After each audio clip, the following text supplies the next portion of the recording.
Hey guys, this is Anime Ball Z here, and today we are going to be doing the opening part to What If Goku Had Doomsday's powers. Please like the video if you haven't already and subscribe, it's totally free and you can unsubscribe whenever you want. There's nothing much else I'd like to say in the intro, so without further ado let's get into the video. Slick talker since a jit. Winter time, all the time, ooh, yeah. Look at the way that I move, swag. Disrespectful and I'm rude, okay. I had cocaine in the school. In this What If, Goku is going to possess the powers of Doomsday. So some of you may know who Doomsday is, but just to clarify, he is an ancient Kryptonian being that stems from the DC universe. His abilities are quite impressive and I'm going to just list them out now. He has super strength, speed, invulnerability, evolution, regeneration, reactive adaptation, infinite resurrection and power absorption. So his strength, speed and durability are comparable to Superman, but over time this could easily change. With someone like Goku it's most definitely going to change. Doomsday has evolved to have an impressive healing factor, and this is something that Goku is also going to possess. Along with that, it's stated that Doomsday's DNA can also go through evolution over time without any need for harmful stimuli. However, I'm guessing that the evolution in this form will be a lot slower. Additionally, he has the ability to absorb the energy stored within objects and individuals as well. He can also absorb energy-based attacks. Finally, the main ability to cover is his adaptation. So when Doomsday is killed, he is resurrected and cannot be killed in the same way again.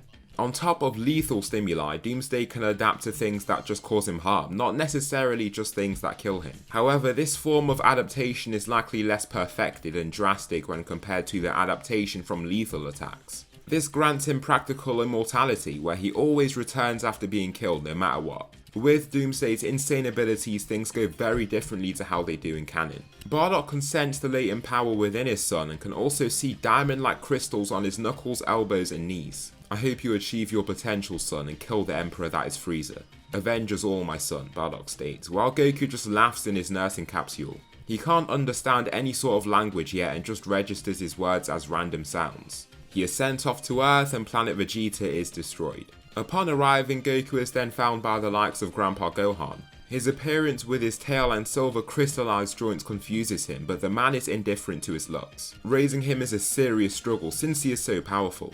He is quite a mischievous kid and it requires a lot of effort for Grandpa Gohan to keep this energetic child contained. When he's a baby, Goku ends up falling in the large hole like in canon, but doesn't get hurt by the impact. He is already so strong in his youth that it causes him little problems. He doesn't actually adapt at this point in time because his body isn't harmed. Here, Grandpa Gohan can see this boy's like a bottomless well of power. He can't exactly train him to make him stronger, but he can teach him technique. With greater fighting technique and control, Goku could eventually learn to utilize his power well. Grandpa Gohan is still killed by Goku when he turns into a great ape, and the destruction he causes is absolutely mental. Just his stomps destroy the mountains around him and he is very confused once he wakes up. Nevertheless, Goku then goes on his journey with Bulma to search for the Dragon Balls. When Goku copies Master Roshi's Kamehameha wave, he literally destroys the entire plane that he is aimed at. The others stood in close proximity to him are blown away by the release of power, and Goku is astounded by his own power. He's never been able to use energy waves to actually see his strength. The likes of Emperor Pilaf and his crew are no match for Goku. He can destroy the warriors with ease, and Bulma gets the Dragon Balls that she wished to have so greatly. Following this, Goku goes under Master Roshi's wing to be trained by him. However, Goku is simply too strong to be sparred with. Even when he doesn't try that hard, he can easily defeat them.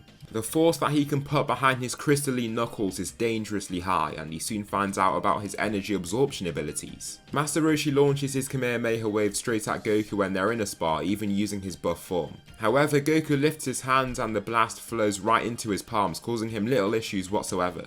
For the 21st Tenkaichi Budokai, Jackie Chun doesn't even enter the tournament. His whole desire for joining the tournament was to beat his students to show them that there'd be always room to grow. With Goku though, he won't be putting that message forward, he's simply too strong. Therefore, Goku easily makes it to the finals where he meets Krillin. He cops the easy win here and is crowned the winner, without even having to try that much at all. Goku easily destroys the likes of the Red Ribbon Army and does so without even having to try. There hasn't even been an instance in his life yet where he's been able to witness his adaptation and amazing healing factor. One thing that he does notice himself though is that he can heal from training his body very quickly. After exerting himself to the maximum, the strain that he puts on his body vanishes rapidly. He also needs to work extremely hard to even make himself feel that way. The number of exercises and the sheer volume he must complete to get to that point is insane. Goku would really do well with a gravity chamber right now. Next, Goku takes on the likes of Tien in the 22nd Tenkaichi Budokai final. The fighter believes that he can take down Goku in this fight, but he is terribly mistaken. After growing up arrogant being a prodigious fighter under Shen, he is humbled badly in this final matchup. It doesn't take much for Goku to take him down, and he is given back-to-back wins in this tournament. The crowd are electric whenever he steps foot on the gridded arena, and is becoming quite popular with them from his stellar performances. Goku forgets his things at the tournament and Krillin offers to get his things for him, however Goku declines, saying that he is much faster. Departing the group and heading on his way, he zooms forward in a super fast sprint that lifts up a massive cloud of dirt behind him. He resembles the Flash as he soars across the terrain, finding his way back to the tournament at rapid pace. Retrieving the Dragon Ball and the Power Pole, he is then met by Tambourine himself. Tambourine attempts to attack Goku upon catching note of him being the winner of this whole tournament. Throwing his claws straight at him with a straightened palm, Goku dodges his attack with a simple step back. His speed is immense, and it looks to Tambourine like he teleported with his movements. "Who are you?" Goku asks, not even looking to fight right now. He sees no threat from this being and hasn't really done so for anyone ever, therefore he just wants to learn of his intentions before jumping into a wild battle. Tambourine just shouts and launches an energy wave straight at Goku and goodbyes ability to dodge his attack. The golden wave of ki soars toward Goku, but it then starts being sucked in. He hears no impact nor sees an explosion, but just sees the energy wave suck right into Goku's palm like it's a black hole. Startled by this ability, Goku just projects this energy wave back toward Tambourine, shooting him across the hall that they're stood in. Tambourine goes crashing through a wall and out into the arena opening, heavily bruised. "I don't want to have to hurt you, just tell me what you're doing here," Goku explains, while placing his Dragon Ball in his pocket. Tambourine, again too flabbergasted to reply, goes in to attack him with a shout. Fury now empowers the angered fighter, but Goku slips his punch with utmost ease. To him, he can see every single micro movement that his body makes, perceiving the incoming punch is so easy to him. Finally, he shoots out an energy wave with a single hand to incinerate Tambourine. Nothing is left of him, and King Piccolo releases his other child in the form of Symbol to try and gather the Dragon Balls. Goku ends up finding this Symbol fighter before he returns to his friends and blasts it right out of the sky. Yajirobe unsheathes his sword, holding it firmly to the sky. Vigilantly awaiting the dragon's landing, he jolts back upon seeing it blow up to smithereens. After this, Goku meets Yajirobe for the first time, just like before, and they have their short spar before Yajirobe eats the already cooked body of Symbol. King Piccolo then goes on to fight Goku himself and is convinced that he can beat him. Little does he know, he's attempting to overpower a literal powerhouse. Upon arriving, he's taken aback by the blue-grey crystals over his body in several places. Along with that, he has this weird monkey tail. The elderly Namekian demon shoots forward, cocking back his fist before shooting it ahead. Goku doesn't take a single step back. He stands boldly, watching this fist soar toward his face. King Piccolo, upon seeing this, believes that this odd-looking fighter is too slow. If he was fast enough, he would have dodged this incoming strike by now. Anticipating a precise connection, it's only when his knuckles are just about to contact Goku's face when he almost appears beside him. Lifting a single leg, Goku snaps two of King Piccolo's bones, dropping him to both of his knees whilst he screams in agony. The broken bones aren't the sole cause of his agony. The sheer force behind that kick also rattles his internal organs. As soon as Goku takes a step forward, King Piccolo can feel his heart almost skip a beat. Fear seizes his mind, and he launches an energy wave straight at Goku to try and keep him as far away from him as possible. Heavily breathing while searching through the smoke, hoping to be met by Goku's corpse, he sees no such thing. Instead, he sees nobody, not a soul. A smile cracks on his face upon seeing this. "Be gone, you are no match for me in the end, boy, just as I envisioned." Before he can even continue talking, Goku blasts Piccolo, destroying him with that blast alone. King Piccolo is gone, but so are the Dragon Balls and Kami along with that. He can feel a shimmer in his pocket, and as he goes to retrieve the Dragon Ball, he can see that it no longer resembles the glowing orb that he once had. Now it's just a ball of grey dull rock. Thudding onto the ground, Goku can't believe it.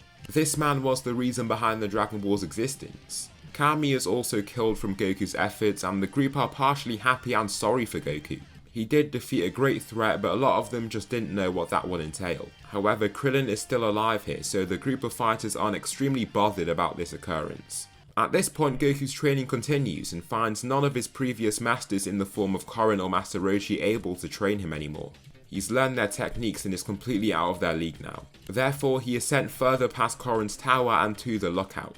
Here he gives his condolences to Mr. Popo upon hearing that he was indirectly the cause for Kami's death. However, Goku also asks about forms of training that he can embark on. Mr. Popo speaks of somebody that Kami was talking about before he died. King Kai, someone that can actually give Goku some valuable knowledge on battle. He's in a separate realm entirely, but Mr. Popo leads him to King Yama, where he is then referred to the likes of King Kai. Goku zooms across Snake Way with ease and can leap several portions of it. Instead of the 27 hours it takes Goku after receiving the whole training from King Kai in canon, it takes him only a few hours. Arriving there, King Kai is amazed by Goku's potential and raw power.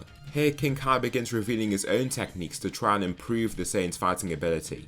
The first technique consists of the power of Kaioken. Upon using it the first time, Goku feels no strain. After all this training, even as a kid right now, his power level is above 1,000,000. Therefore, the basic Kaioken state won't bother him at all. He continues to push further, using as much of the power that he can. Soon enough, Goku ramps up to Kaioken times 10, but this is where he seems to max out. He can certainly feel the strain on his body, and King Kai urges him to stop, but Goku keeps going. One thing that he notices here is that he can feel his body slowly becoming accustomed to this power. After a few seconds or so, the pain slowly becomes manageable. After another minute of remaining in the form, he can definitely add it to his own arsenal. His red aura fades and he then begins using Kaioken times 12 and can actually do so.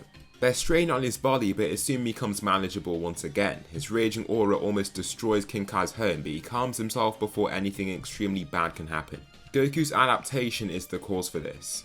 His body is literally adapting to the strain of Kaioken and learning to handle it. Now, I wouldn't say his adaptation is on the level of where he just becomes immune to it super quickly. However, he can soon use Kaioken times 20 after just a few tries of getting up there in a single day, really.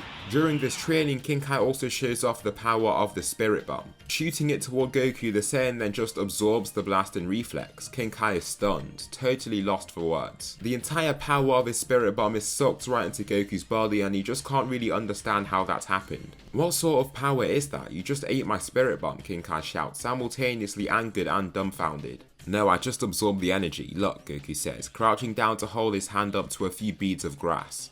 Here they start flowing around and grey out until there seems to be no energy left within them. The grass falls slump, crackling and dying as globules of energy fly into Goku's hand. King Kai just stands there watching this, shocked by this fighter's ability. Goku soon gains the use of the Spirit Bomb himself and has made astounding progress with his training after about a year. King Kai can't provide any sort of physical sparring to begin with because Goku is already way stronger than he is. However, his techniques prove quite helpful as Goku can increase his power level all the way up to 200 million by this point in time. This is when he uses Kaioken times 20, so he has a base power level of 10 million. Upon returning to Earth, Goku enters the hyperbolic time chamber for a year and is definitely strong enough to kind of just stay in there. Now he spends a year in that chamber, then continues his solitary training on the outside for a period of 2 more years. His power level grows from about 1 million to 25 million from all this training. King Kai's training brought his power level to 10 million, and the extra year in the hyperbolic time chamber along with some training outside of it allowed him to grow even stronger. With a much stronger base form and his body already being partially adapted to sustain Kaioken, he can actually use Kaioken times 20 like it's Super Saiyan 3. It's not a form that he uses for a brief period to get a sudden boost against an opponent, it's a form that he can truly rely on in battle for some time. There is no Piccolo Jr. to take part in this tournament against Goku, so Goku easily defeats everybody that he finds and wins the tournament. The crowd are very happy to see the unstoppable force that is Goku in battle once again. The stands are filled up, with many individuals standing around to try and witness this raw power. His 3 consecutive wins have popularized the tournament even more, but I wouldn't say that Goku is exactly a household name like Mr. Satan is. Instead, he's just popular within this domain. 5 years pass and Goku has his son, Gohan. Here I wouldn't say that Gohan is born with all of Goku's unique abilities, but is born with a solid power level of 10,000. He also has a healing factor similar to Doomsday, but that's it, he has no form of adaptation. Think of it like Wolverine, where he can heal from attacks insanely fast, but it's not like his body adapts to that damage in any way. Raditz soon arrives on Earth in search of his brother Kakarot. Since Piccolo isn't alive here, he goes straight for Goku and finds him at the Kame house. Upon arriving, he interrogates Goku and asks about why this planet hasn't been destroyed. However, Goku has not forgotten where he comes from. He can still remember a select few things from his time on planet Vegeta, such as the face of his mother and father. He was never able to see Raditz and didn't understand language, so couldn't really remember what they were saying anyway. I wasn't here to kill anybody, I won't lay a hand on any human here and you won't either, Goku says authoritatively. Raditz chuckles upon seeing the very low power level of his brother. Kakarot, your power level is at 100, do you really think you hold a flame to my strength? Raditz says, regally lifting his hands. I didn't believe what you're saying for a second anyway. We Saiyans are sent to planets to destroy every living thing on it so that we can sell the land off for a profit. You weren't sent here just for the fun of it, Raditz claims. I promise you that's what happened. I don't remember ever being told such a thing, Goku insists. Raditz looks reluctant, but he doesn't buy it in the end. Attempting to attack Goku, the Saiyan shifts his body so that the fist soars past his face, but he also grabs the incoming fist in the process. Here, Raditz gets a closer look of Goku's gleaming crystals that cover his elbows and wrists. Don't you dare try and hurt anyone here, Goku shouts, and in his anger some of his suppression is lifted. Just with that single flare, Raditz's scouter picks up a power level of 90,000. 90,000. Raditz retreats and jolts back, almost as if he's seen a ghost. The power level steadies at 90,000, so he knows it's not a hoax. How? How could his brother possess so much power? Does it have to do with these diamonds on his body? Goku looks as if he's going in to attack his brother, but he falls back with his hands held up in fear. Leave this planet and don't ever return, Goku shouts, stepping forward to make Raditz take a step back himself. He looks almost totally terrified of Goku's power, but he gives one last warning before leaving. There are 2 other Saiyans that have been listening to this whole conversation. In a year's time they'll come here and destroy everything that you've built, Raditz claims, before flying off as fast as he can. Leaving this bombshell with the group, they scramble to try and think of a way of defeating these incoming Saiyans. Goku isn't that scared of what is to come, but just wants to make sure that his friends are strong enough to face these incoming warriors. The fighters all train together and they go through some strenuous, grueling training at that. By the end of this whole training period, Gohan's power level has increased to 25,000 from the 10,000 that he had beforehand. Goku's power level is at around 26 million. He's mainly been focusing on training others and not himself. There also isn't a single soul on the planet strong enough to actually give him a run for his money, so all of the training to increase his power level is done solitarily. The Saiyans arrive just as Raditz predicted, but they come back with Raditz himself. The 3 Saiyans have arrived, and Raditz has even gone through some training to try and make sure that he could beat Goku. His power level is only 2000, so he's very naive if he thinks he could lay a finger on Goku. Vegeta, Nappa and Raditz stand before the Z fighters, who all look ready to fight. Gohan and Goku are stood a step ahead of these fighters and look far more confident. Gohan hasn't even been touched by anyone besides Goku in battle. All the humans together couldn't even make him break a sweat, so his abilities give him a good bit of confidence. Look at these fighters, Raditz. You brought us here for a bunch of fighters that couldn't even beat a Cyberman, Vegeta shouts, infuriated. No, these fighters can conceal their strength and reveal it later. I already told you this, Raditz explains. Vegeta just scoffs, unbelieving of his claims. Just plant those Cybermen so that they can waste these fighters, Vegeta shouts. Upon unleashing the Cybermen, they are actually taken down rather easily by the likes of the humans. Still in the process, Yamcha is taken down by an explosion from one of these Cybermen self-destructing. Goku is annoyed that he let this happen and is more reluctant to letting his human friends continue in the battle after seeing that. So they can increase their power. The 3-eyed one even has a power level of 1830, the shorter bald one has a power level of 1770. Impressive, Vegeta says, still unbothered. Nappa, obliterate these warriors, he commands. Nappa laughs and lifts his hands, shooting an energy wave that hits Tien and Chiaotzu right on, incinerating them. Krillin was outside of the area of detonation of this wave and is more than grateful that he was. We don't even have any Dragon Balls to revive them, Krillin realizes, looking at their dead bodies. No, not after Piccolo died, Goku says in realization. Why did you do that, Goku asks, horrified by the sight to his left. Why not, Nappa boldly asks, with a maniacal smile on his face. They go elsewhere based on Goku's wishes and fight somewhere where there are no humans or animals to interfere with the battle. Gohan, go, Goku calls out, making Gohan spring into action. Shouting, the young boy reveals his power and makes his long hair flow in his raging silver aura. His eyes are glued onto Nappa and he looks totally resolute.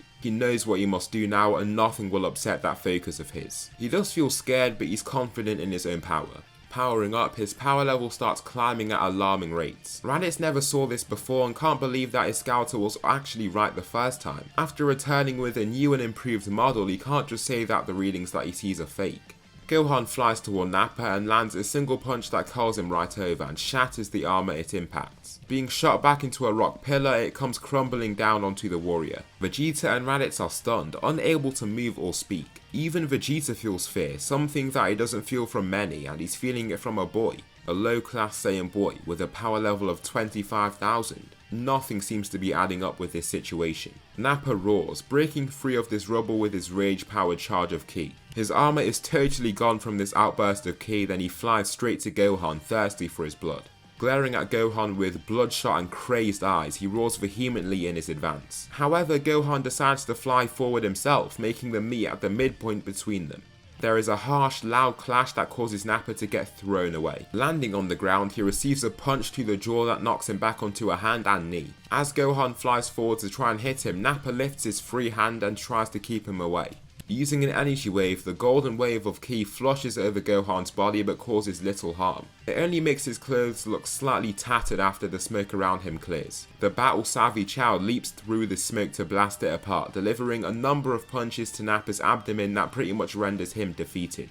He can barely breathe and his head falls slump onto the ground as a mixture of blood and spit oozes from his mouth. The burly warrior can't stop hyperventilating, mentally crushed by not just this agony but the sense of defeat looming over him. Vegeta, after seeing this embarrassing performance from his partner, lifts his hand to destroy him. Raditz falls back upon seeing Vegeta do this and struggles to believe that he'd act so heartlessly.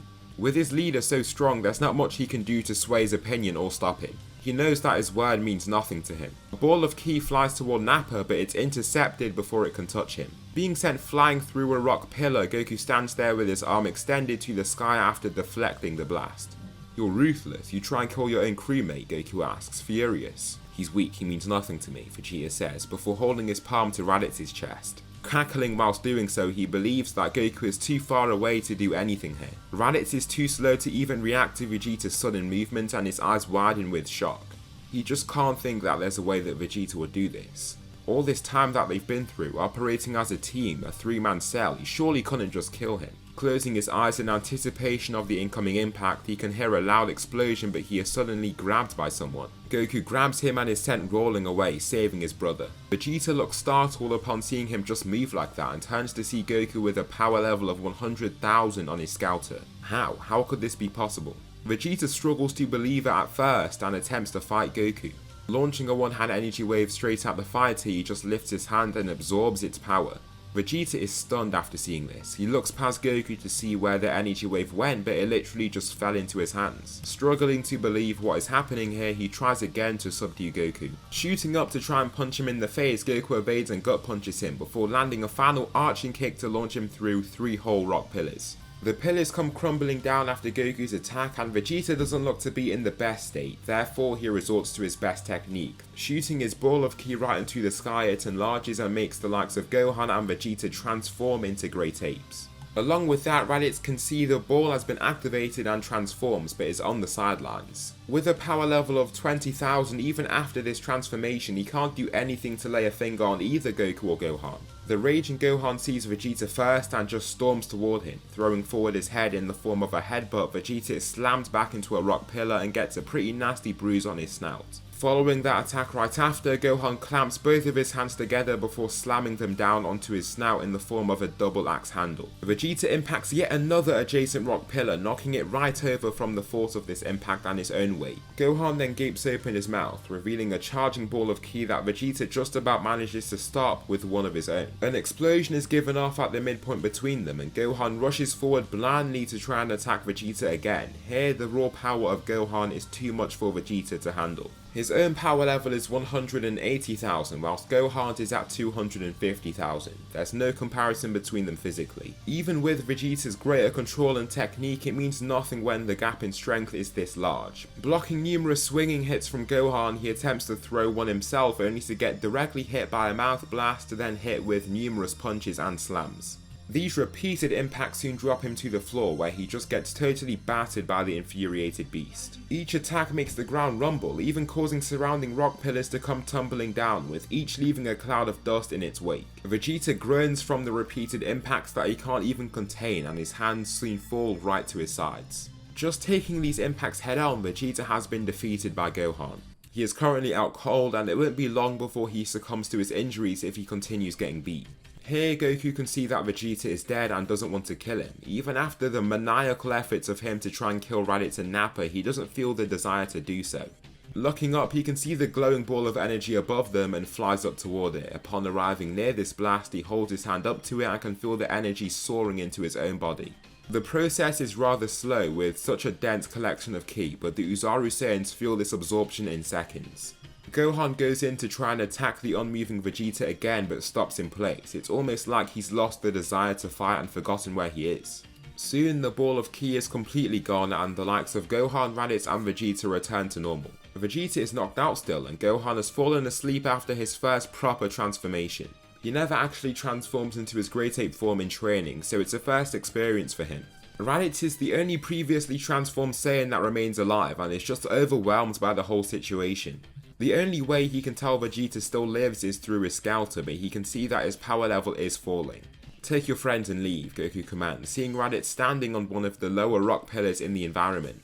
Raditz leaps down to grab Vegeta, then flies off to retrieve Nappa as well. The injured fighters stumble into their pods and head straight for Planet Frieza 79 where they can recuperate and heal. As for right now, Goku and Gohan return to their friends shocked by the death of their friends. Analysing their situation, they soon decide to head to Namek and use any possible Dragon Balls that they could have there. Here they find Kami's spaceship like before and Bulma performs her usual work on it to get it up and running.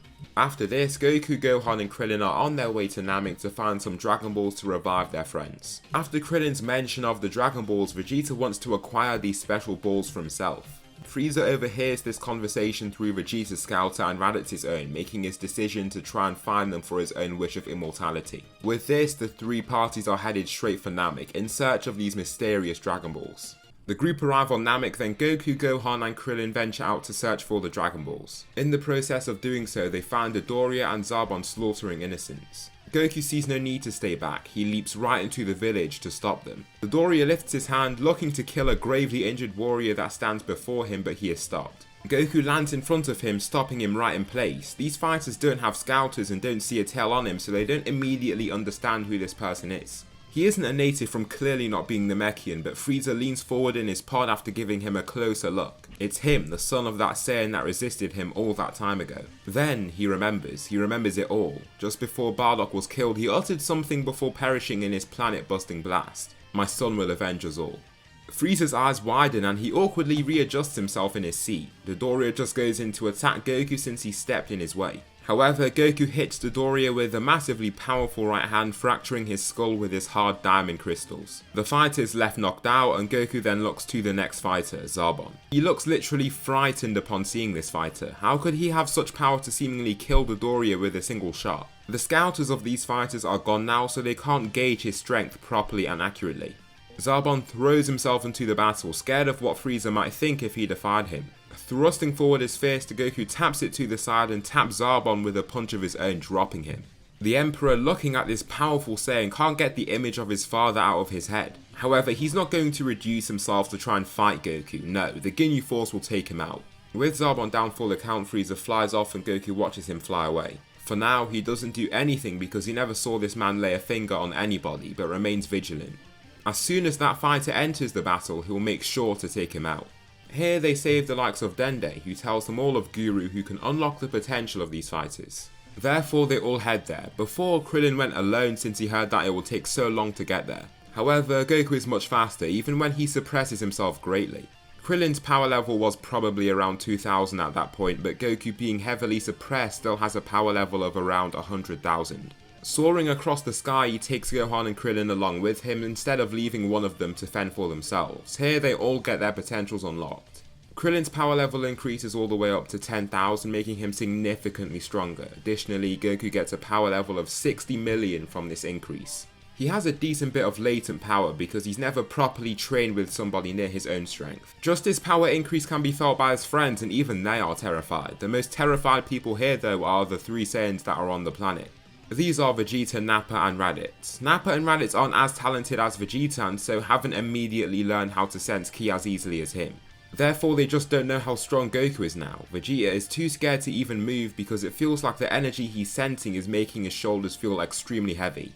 How, he whispers with a broken voice as the three of them stand in a Namekian village of slaughtered Namekians. What is it, Vegeta? Nappa asks, walking over a Namekian corpse. Nothing, he barks back before walking forward himself. Zarbon and Dodoria are not dead, but are then ordered by Frieza to locate the Dragon Balls that they lost, along with the Saiyan that assailed them both. There is a sense of fear in both of them, but they can't disobey Frieza, they have to listen to what he had to say.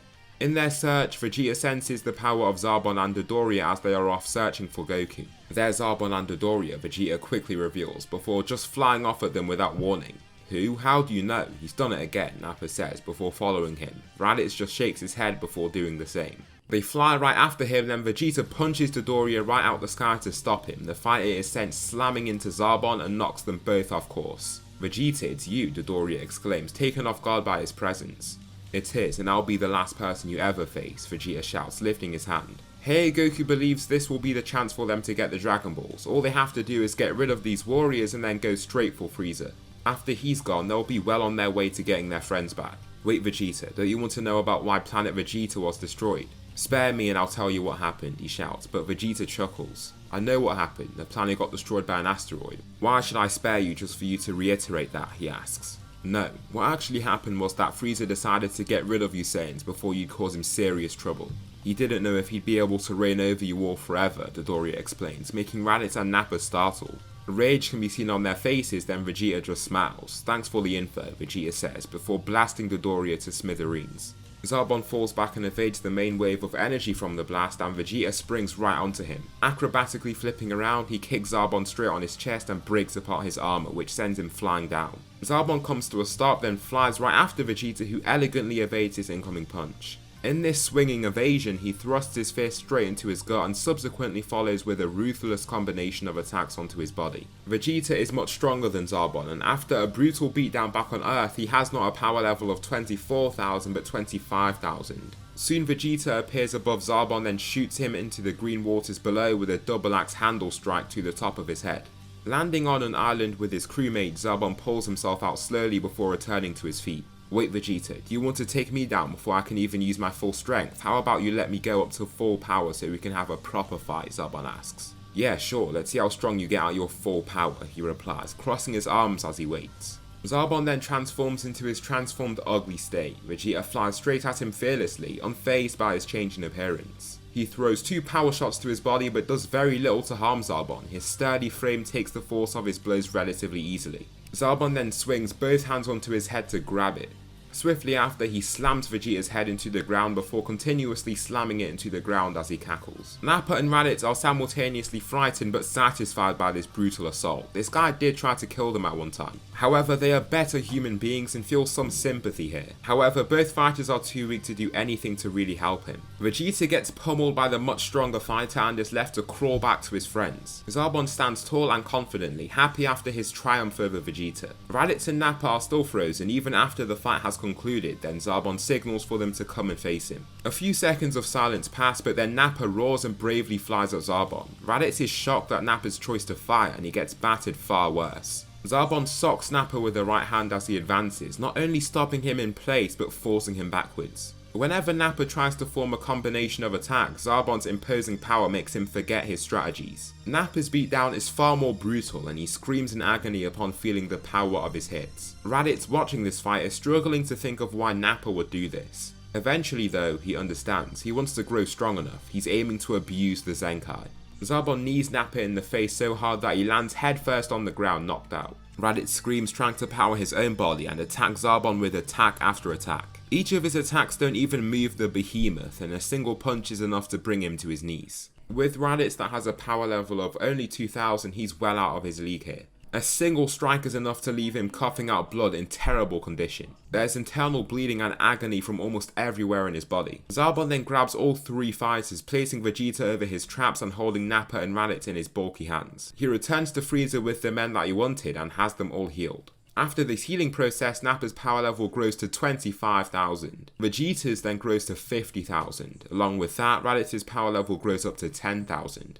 After being healed though, Vegeta conspires with his friends to retrieving Frieza's Dragon Balls. He grabs them all and throws them out the ship, outplaying the man completely. They all head out the ship and Zarbon is tasked with flying after them once this is done. Zarbon flies after Vegeta and the Saiyan Prince is now fearless. After his most recent Zenkai, he feels like he's on top of the world. The three of them land at Vegeta's command and the Prince turns to face Zarbon. The two engage in battle, with Zarbon given the courtesy to transform before they begin. However, the gap in their strength is now substantial. Vegeta is having the time of his life here. He lands punch after punch like clockwork, every attack lands flawlessly. It's amazing for him, and Zarbon is soon overwhelmed by his raw power. Vegeta blasts through his abdomen, killing him.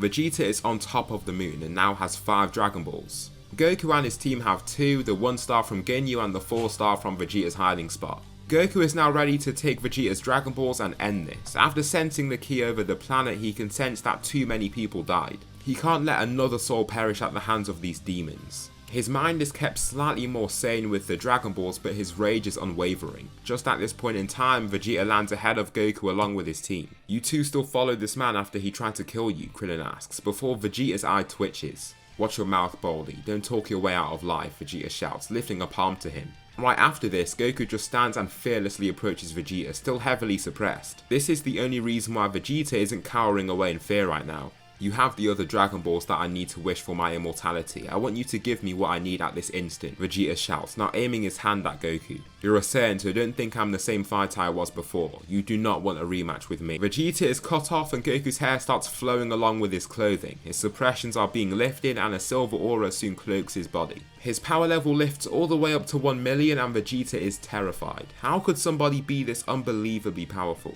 In this same moment too, the Ginyu Force land on Namek and want to get these Dragon Balls. "Who are those people? They seem strong," Goku says, pointing in that direction. "The Ginyu Force," Vegeta whispers to himself. "Who are they, Vegeta?" Goku asks, more authoritatively this time.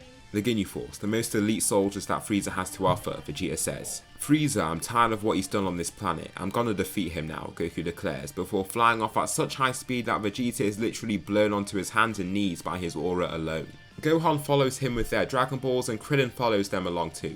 Vegeta wants to retaliate by doing something to hurt Goku, but knows he's too weak to do so. If he does that, he can only imagine how badly it will come back to bite him in the future. Goku lands ahead of this Ginyu Force with his friends doing the same. "You all aren't to hurt anyone on this planet. Leave at this instant," Goku declares. His power level is now at 5 million after using more of his power to get here rapidly. The Ginyu Force were initially unbothered by this Saiyan, but certainly are after seeing how strong he is in their scouters. They read power levels of 250,000 from the boy and 5 million from Goku. They can't even comprehend how this could be possible. How could someone just be that strong? Captain Ginyu's scouter glass cracks, forcing him to shut his eyes as shards of glass fly at his face. Even the captain of Ginyu is trembling along with them. However, the only reaction they receive is just a fight. Being put in this situation is all they can do, ride out on the slim chance that the scouters were lying to them. Ginyu throws a punch at Goku that he just catches flawlessly. He then follows up with a single punch that cripples him. Dropping him to his knees, he can feel the pain transferred through his body and into his spine somehow. Goku then kicks Ginyu back to his fellow members, with him already knocked out from these 2 attacks. "I told you to leave. There is no use in any of you fighting. Save yourselves and go," Goku orders. Now, these fighters were willing to stay and fight, but their opinion has changed. The scouters did not lie to them. This guy really is something else. While standing still, Goro freezes Goku. Using his mind control, Goku can then see that he can't even move his body. Looking down to it, he struggles to understand how this is happening. Using his telekinesis to throw a sharpened tree trunk straight at him, he still doesn't do much to him. The tree trunk breaks over his body, leaving him in perfect shape. Gohan can see that Goku's body is frozen from the nebula around his body, so he flies straight past him and punches Goro, making the paralysis wear off. Even Gohan is way out of the Ginyu Force's league. Goro is left out cold from this single hit, and before anybody can continue, someone else arrives, Frieza. "I didn't see any of you keep in touch with me, so I knew you had a lot of food on your plate. I think I'll be taking this from now on," Frieza says, walking forward in his first form. "You, Saiyan, you have caused me many problems over these past few days, and now you've gotten on my nerves," Frieza says, walking past the Ginyu Force. "Frieza," Goku shouts, preparing himself. Just as this happens, that's when he hears it. Frieza. A memory pops up in his head of something that his father had said to him. He can't exactly remember any word that he said, but he can remember the sounds. Iza. That's one sound that he can remember. Bardock went up close to Goku as he said this. His next memory is of shooting away to Earth from Vegeta. This makes him even more furious. His father was subject to his subjugation and rule. He was the reason behind this torment and suffering. It all ends now. Powering up to the maximum, Goku begins revealing all his power. The ground begins to shake as the power he releases grows, and the adjacent fighters fall back from this level of pressure being released from the power-up. Goku's power levels off at 60 million and catches the attention of everyone on the planet. Nell can feel this and decides that the safety of the planet is in good hands. Goku seems like a perfect protector to keep the planet intact, of good nature and extremely powerful. He flies straight to Frieza and punches him once, launching him into a rock hill, then further up and into the sky. This attack leaves Frieza heavily injured and he coughs blood before falling into the rubble beneath him. After taking that impactful shot, he isn't willing to just stay in this state any longer, no. His transformation destroys and blasts out the surrounding rock, and Frieza is now in his second form. He guns for Goku, only to get hit by yet another crippling strike. He drops to his knees and the surrounding fighters are in utter disbelief. Frieza has been reduced to this, even after using a transformation none of them have seen before. Even this transformed version of Frieza stands no chance. Frieza summons the will and strength to slug forward his fist with what's left of his strength, but Goku catches it and throws it away. Frieza then retreats again, very badly embarrassed by this. He can't just rush in and get beaten again, there won't be a use for his third form. Transforming yet again, surprising the already dumbfounded crowd, he enters his final form. In this much sleeker, smaller state, they initially doubt his increase in strength, but realise just how fast he's become as he zooms toward Goku. His speed almost springs Goku into action. After fighting with such a big advantage in strength and speed, he didn't need to try. However, upon watching Frieza racing toward him at much higher speeds than before, he must put more effort in. Their forearms clash in a loud thudding impact and the fight ensues.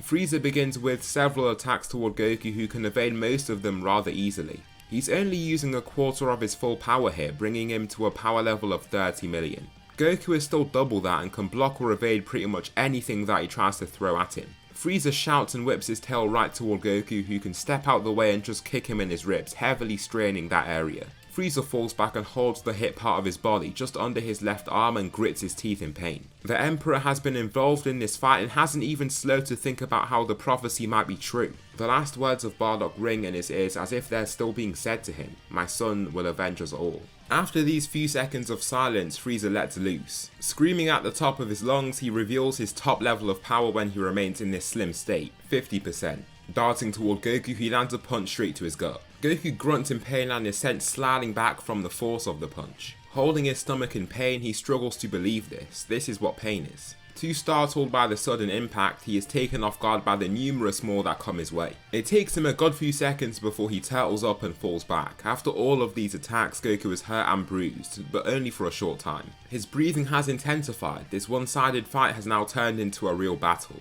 Looking down to his body with surprise though, he sees that his injuries are fading. In seconds he feels no pain and looks just as he did before Frieza's assault. The Emperor utilises this chance that he must beat down Goku and lands a punch straight to his jaw, followed by more and more attacks that Goku just tanks. The attacks still hurt him, but he can manage it slightly better now. After the assault too, the pain he feels in his body vanishes. He darts toward Frieza and throws a punch of his own, but it's evaded. Goku continues to try and see how strong Frieza has become and soon realises that they are basically equals. They both land punches on each other just as often and they are very similar in terms of strength. This isn't the power that Goku will use to take down Frieza, no, he still has the power of the Kaioken in his arsenal. Leaping back about 30 meters or so, the two fighters come to a stop. Both are breathing heavily and look bloodied and bruised. Frieza is enraged to have been sent all the way to this level against a Saiyan. He must prove that loudmouth Bardock wrong. Why isn't Goku just going down? Whenever he feels like he's landed a good few shots, he comes back like he was never hit in the first place, full of courage and vigour.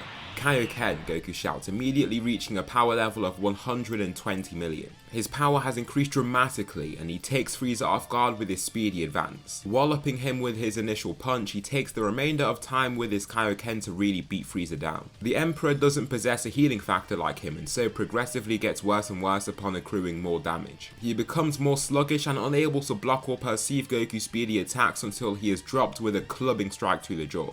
He falls to his hands and knees, then slowly crawls away from Goku. His Kaioken aura fades away into nothing and he looks deep into the fallen tyrant's eyes. Stand down, you've caused too much pain and suffering here. I hope you can think about all the terror you've caused across your empire and make a change, Goku states, before turning to walk off. Before he can though, Frieza transforms one last time and begins using his 100% power. Goku is hit with a very strong hit from him and then chooses not to use Kaioken but to go straight up and further to Kaioken times 3. The two fighters charge at each other, cocking their fists back for wild punches. Landing pretty much at the same time, Frieza ends up in a much worse condition. As the battle plays out even longer, this becomes even more apparent until he is left to be on his last legs. Taking one final powerful hit from Goku, it looks to be finally over. All the spectators can't believe the fight they've witnessed. They saw each fighter seemingly take the upper hand only to have that stripped from them after a shock transformational power up. Now it looks like Frieza has nothing left. On the ground and badly beaten, it looks like he won't be getting up like before. It might just be over for the Emperor. All of you, I told you to leave before. Go, Goku shouts to the Ginyu Force, who quickly get out of his hair. From a distance, Vegeta, Nappa and Raditz have also watched this all play out. The fact that Vegeta knows he's too weak to just go flying right in there to fight annoys him too. Even Captain Ginyu would be too much for him. Frieza weakly lifts his hand, begging for Goku's mercy. Please, spare me, Frieza calls out before coughing out blood. Goku turns away from him and thinks of all the bad things that he's done in his past. Leader of a terrible empire, he can only imagine all the things he's done that he hasn't got to see himself. Goku though just isn't the type to kill. He curses himself for what he's about to do and hands him some energy. Coating him in a glow of his own ki, Frieza smirks and shoots out an energy wave straight at Goku. The Saiyan turns and is forced to take it as he can't react in time. With just his base form, the attack does him some serious harm, and as the smoke clears, his clothes look tattered and he is now bleeding more profusely across his body. The bleeding stops though, and he then releases a one-hand energy wave straight back at Frieza in Kaioken times 4. This attack leaves him unmoving and covered in his own blood on the ground. The fight is finally over. Frieza has been defeated.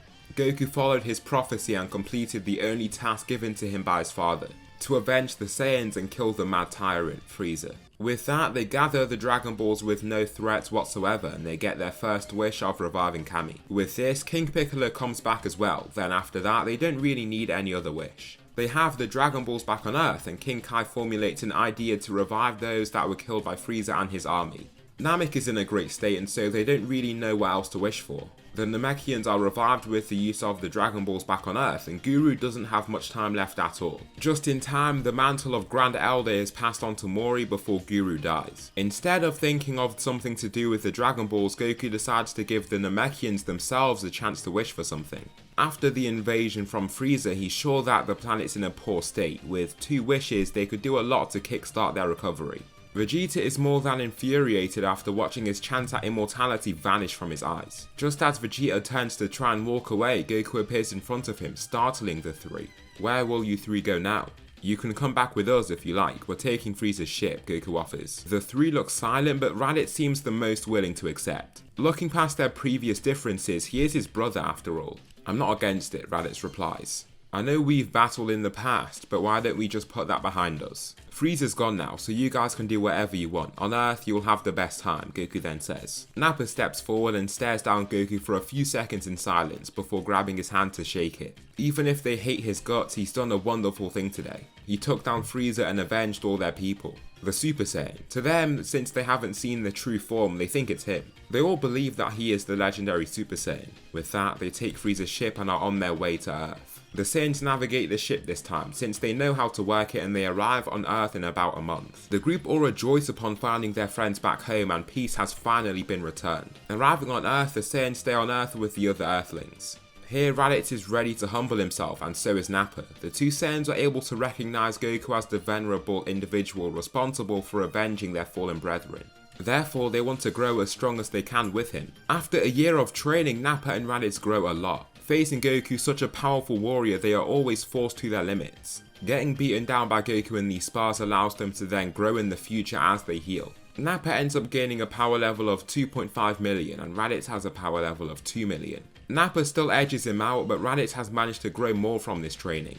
Goku now gains a power level of 70 million after this training, but he just can't grow from sparring very much. All of his power level increases are from solitary training. After this year, the fighters soon find that Mecha Frieza and King Cold are coming. Nappa and Raditz really want to fight and defeat Frieza, but Goku reiterates to them that he will be too much for them. Goku hasn't gotten much stronger over the year and tells them that even he couldn't take down Frieza without his Kaioken. The two Saiyan crewmates still want to fight Frieza with every fibre of their being, but are respectful enough to take heed of Goku's advice. They saw the fight back on Namek. Frieza was a true monster. What if he's even stronger than he was back then? They rather begrudgingly stand back. Make sure to clobber him for me, Kakarot, Raditz says, tapping Goku on his shoulder before retreating. Goku nods back to his brother before arriving at the scene. King Cold and Mecha Frieza reveal themselves, and Goku is introduced to Mecha Frieza's father. The fight between Frieza and Goku begins shortly after, but the gap in their power is too much. Goku gives Frieza a similar beatdown to how it was back on Namek and uses Kaioken ×3 to totally overpower him. He kicks the beatdown Frieza up to King Cold's feet and then signals for him to come his way. King Cold really doesn't know if he could beat Goku if he managed to do this to his talented son. However, he will never curl over into a ball and submit to a Saiyan. He will never let the tables turn in that manner. His fist hurtles toward Goku's face, shooting out gusts of air in the process. Before his knuckles can even contact Goku's main frame, he catches it with his hand. In Kaioken, he delivers a single punch to his gut to make him cough out spit and blood. Landing a final kick to the side of his body, he ascends sliding across the ground and is left for dead. I gave you a second chance and you blew it. Now luck gave you a third and you threw that away too, Goku shouts, approaching Frieza. Now on his hands and knees, he cowers away upon watching the Saiyan approach. As much as he wants to act like an arrogant, powerful person, he has been overpowered time and time again by this Saiyan. His inferiority forces him to fall in line. Goku stares down at the Emperor for a few seconds, deciding what to do with him. In the end, he shouts and launches an energy wave straight at him that kills him. Breathing intensely from his colliding emotions, he just looks away and lets his Kaioken fade. It's hard for him to convince himself that he should have killed Frieza in that moment, but knows what he has done in the past. Killing him was for the greater good of this galaxy's life forms. It was clear that he was never going to change. Sighing to try and calm himself, he is then met by future Trunks that arrives soon after. Future Trunks introduces himself to Goku, then eventually transforms into a Super Saiyan to showcase the form. Goku can't believe what he's seeing and the other Saiyans can't either. After being trained by Goku, Nappa and Raditz were certain that Goku was the Super Saiyan. However, after seeing this ethereal, majestic form, they might have been wrong all along. Is it this kid? Then again, who is this kid anyway? Every other Saiyan except them and Vegeta is supposed to be dead. Future Trunks then goes on to try and spar Goku and is a lot more confident this time because he knows that he can't use Super Saiyan. He's surprised that this is the case and wonders if the timelines have already diverged. The two Saiyans stand still and face each other, then Future Trunks rushes in. Goku begins using Kaioken ×5 and uses a power level of 350 million. Trunks stops his sword before touching Goku's body, but he remains standing there calmly and just looks down to the stationary blade.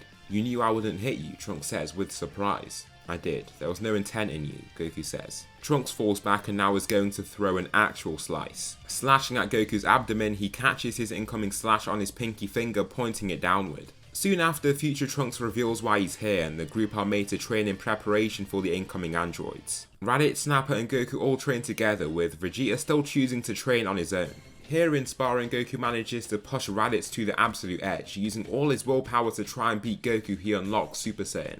Goku is taken off guard by his insane power and gets hurt by the first attack coming from Raditz in Super Saiyan.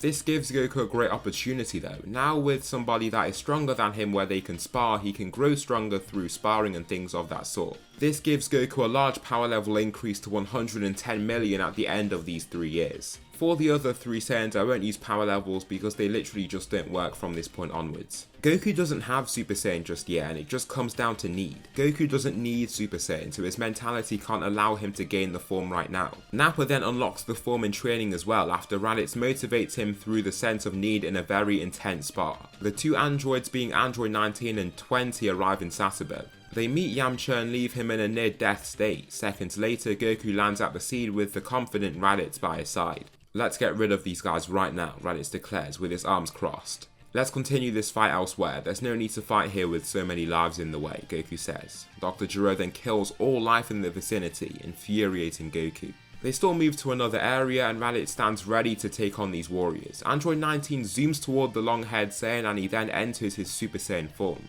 Clashing with the android, the gap in strength between them is very, very large. Android 19 is stronger in this continuity, but it just isn't enough. He lands a devastating punch that caves in the android's headpiece, then he drives his fist through 19's whole body. Sparks go flying out from the opening in this android's body, then with a final swipe at the neck, the head flies right off. Dr. Gero sees this, then flies right off, using his phantom wave to give himself a split second of time to escape. After this, he unlocks the androids being 17 and 18, then walks past the chamber with Cell.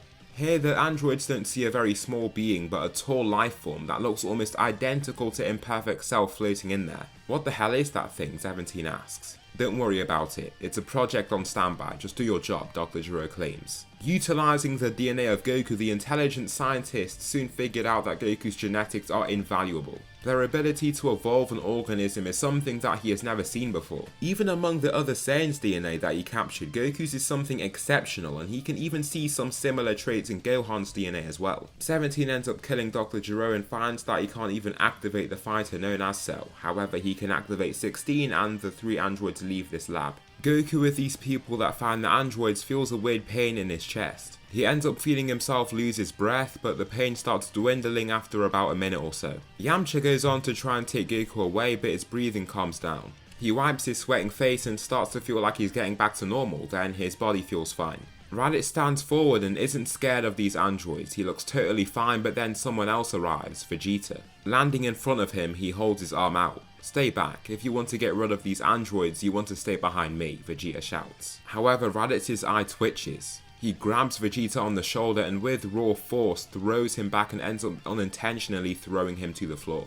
Vegeta sees this and is totally taken off guard. He was expecting these Saiyans that he used to lead to just listen to every word that he'd spout. However, after trying to kill them, their relationship is broken. Along with that, there is no longer a power dynamic. Vegeta has been eclipsed by the 2 Saiyans he used to lead. Before he can even retaliate, Raditz shows off the form that Vegeta wanted to show off, Super Saiyan.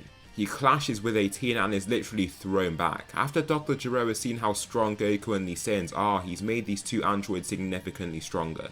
He receives a constant assault that is impossible for him to manage. Her punches and kicks are simply too fast and powerful for him to deal with. A wild kick comes flying in from 18 and snaps his arm in 2, then a blast to his stomach leaves a nasty bruise in his broken down armor. Being sent flying back toward Nappa and Goku, the latter steps forward. Nappa is stronger than Raditz and believes he can beat these people, but Goku is still skeptical. Why would Nappa believe he'd lose anyway? It's good to have belief, but he's seen what happens when he places too much trust in the ability of his friends. They've been killed right in front of him. Goku simply isn't willing to see people so close to him meet that same fate again. Standing before 17 and 18, he stares them down and then begins using Kaioken times 5.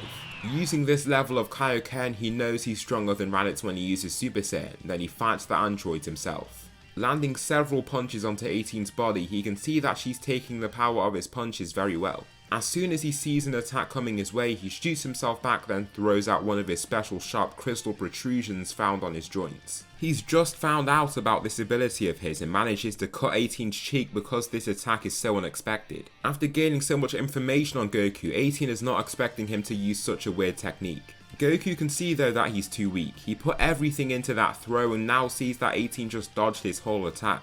Therefore he ups his power to Kaioken times 10, reaching the billions in power level. His advance is very fast and he crushes 18 with his initial punch. Sending her sliding back and away, he throws numerous more sharp crystals that impale her body. Leaping straight at her, he whips his heel across the sky to land a kick straight to her chin. This single kick flings her to the side, and now that Goku has done this, he goes to take her down. Aiming for the knockout, we then see 17 trying to hit him. His assault is futile and the android is then taken down in a similar manner.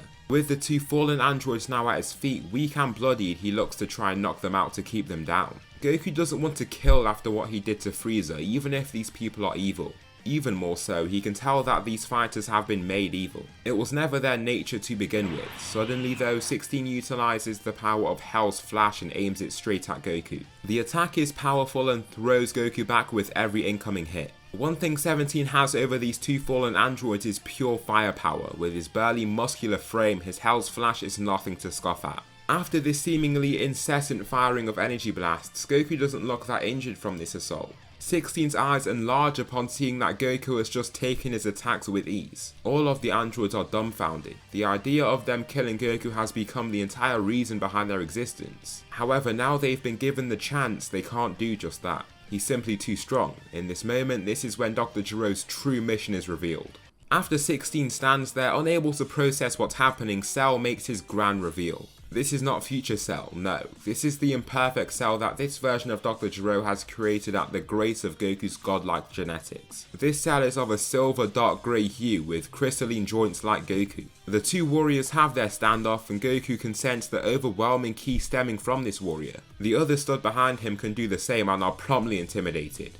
Hello there Goku. How do you know my name? What are you? Goku asks, looking up to lock eyes with this fighter. The perfect creation. Goku continues to look insouciant and focused. The stare down even freezes those that watch on from the sidelines, and Cell then continues. I have been blessed with your special genes. At the grace of Dr. Gero, he's also granted me the abilities of your closest friends to give me ultimate power. What's even better is that with those androids behind me that you've kindly defeated, I will become even better, Cell shouts. Goku rushes forward and punches his body, still in his base form. He's just testing the waters here, but is quickly shown the caliber of fighter he's facing.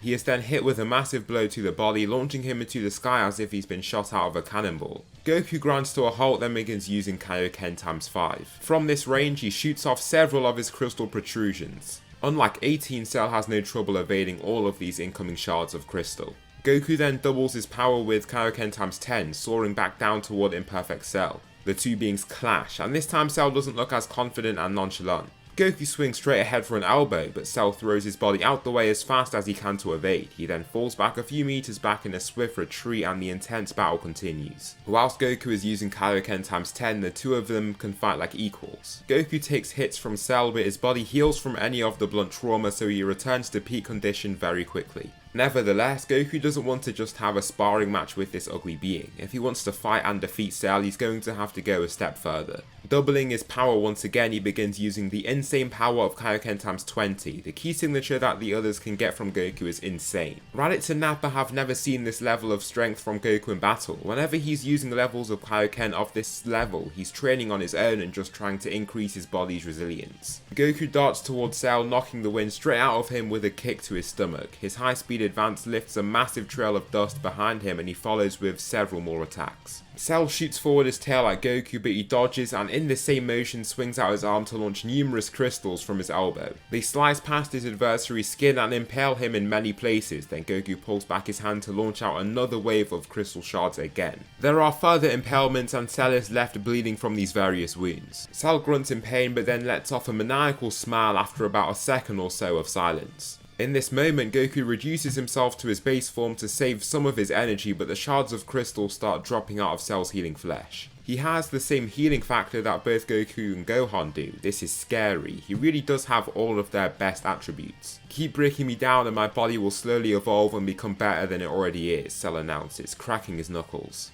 Goku just shuts him up with a punch straight to his face and his beatdown continues. However, he can't do what he needs to actually defeat Cell and bring him down. No matter how much he beats him up and breaks him down, he can still heal, return to normal and fight again. Just like him, as his body is healing, is also adapting to the damage it receives. Soon Goku's edge over him is not as apparent. In Kaioken ×20, he is still given the edge, but it's nowhere near as substantial as it just was. Therefore, he seeks to end the fight right here and right now. Shooting back with all of the force that he can, he begins charging up his Kamehameha wave. The pulses of energy and ki exuding from him as he does this makes even the faraway spectators steady themselves. After a few seconds of charging this energy wave, he lets the power of it all loose. Cell is hit by the blast before he can think about retaliating in some form and is engulfed by it completely. Goku continues flooding his ki into the power of this blast and it shoots off into the sky at a tangent to the earth. The area that Goku shot his Kamehameha out is flattened. A massive trail is left behind of where his blast just was and he feels like he's done the job. He should have from how hard he tried. Much to his dismay, however, Cell is stood there gravely injured. Both of his arms have been shredded off in the wave of energy and his torso has been broken down a frightening amount. To them, he resembles a literal living corpse. After the few seconds that Goku stands watching, shocked, his body heals back to its ordinary form. His arms and hands are grown back from nothing at all and a smile then grows on his face. In a flash, he zooms to the side and arrives at Android 17, lifting him up with his tail. Still injured and barely conscious, he can do nothing to resist. The android is absorbed by Cell, and there is a bright spectacle that blinds the onlookers. Goku is annoyed at himself for just watching Cell make this spontaneous movement and he is upgraded to a semi-perfect state. Seeing this transformation, Goku doesn't see a need to revert back to his base form. With such a fighter like this that has gotten even stronger, he needs to make sure that he's strong enough. Before he can even move though, a wave of crystal shards are thrown right into his body. Many of the crystal shards pierce his entire body, leaving holes in him. Goku coughs out blood from these grave, agonizing wounds. Crippled and profusely bleeding, he stumbles to one knee before receiving a powerful kick to his chin. His head and entire body for that matter is thrown up and back before Cell catches him with one hand and slams him into the floor. The ground quakes from this impact and Goku sees that he must grow stronger. This is uncharted territory for Goku. He's never used further levels of Kaioken. Therefore, he doesn't know what it's going to do to his body. Kaioken times 40, he shouts, stacking on this increase to further double his strength. The increase in strain from Kaioken seems to be exponential or at least beyond linear in nature, and so he does feel something here. Flying right towards Cell, he can't even throw an attack before receiving one himself. Cell lets loose on Goku, throwing punch after punch and kick after kick. He gets beat around like he's a dummy that can't even throw back. Whenever he's given the fraction of a second needed to think and throw, it's already too late. A punch is already hurtling toward his face. Cell follows up with 2 direct uppercut-like punches to his gut, making Goku cough out blood on the final one. These attacks are crippling, forcing him down to his one knee before receiving a straight kick to his face that launches him across the grasslands behind him. Covered in his own blood, he is then assailed with several of Cell's crystal protrusions. Goku tries to retaliate and use that same technique, but when he uses it, it's simply no good. Cell steps side to side to let the crystal shards fly by his arms, leaving him unscathed. Goku ends up finding that in this fight, not only has he been healing rather well from Cell's attacks, but his Kaioken strain is nearly gone completely. It felt pretty much the same for the first few of Cell's devastating strikes, but steadily lessened. I know you're just like me, so you have quite the durable adaptive body, Cell says, before driving his hand through Goku's whole body. So I'll just get rid of you before you cause me any problems, Cell declares, before ripping his hand from his torso. Goku, with wide eyes and an unmoving face of shock, shouts from the pain. He then falls to the ground and can see his own blood almost pouring out from him. He's practically left in a pool of his own blood. Cell, then looking up to Goku's friends that stand before him, just smiles. We have to try and do something to help Goku, Krillin calls out as Cell stares them down. What can we do? Gohan then asks him. We can get rid of that android there. If he can absorb that android's body, he'll probably grow even stronger. At all costs, we have to stop that happening, Raditz announces. Arriving at the android in Super Saiyan, he aims to destroy it only to receive a massive burning projectile through his heart. Goku, seeing this with hazy vision, tries to scream in rage. In reality, it only comes out as a rasp. His vision and consciousness is fading at alarming rates. He can barely keep his head lifted. Raditz flops dead to the floor. Without Goku's adaptation abilities, he can't even hold a flame to Cell's unmatched power. Nappa, powered by his overconfidence, focuses on the bio-android as well. In Super Saiyan, he is above Raditz and believes that he can have a much better shot. However, even with these seeming advantages, it's of no use. Cell just grabs Nappa's head and repeatedly smashes it into the ground. In seconds, he is no longer responsive. Goku watches on despondently as his friend is just battered completely. With a massive hole in his stomach, he curses his body for keeping him alive through agony. On the other hand, it may be a gift in disguise, a chance for him to save his friends. Goku raises and somehow remains on his feet. Cell just watches on frozen. The animation from his body is almost sucked right out of him. The hole in his body slowly closes and blocks out the sky behind him.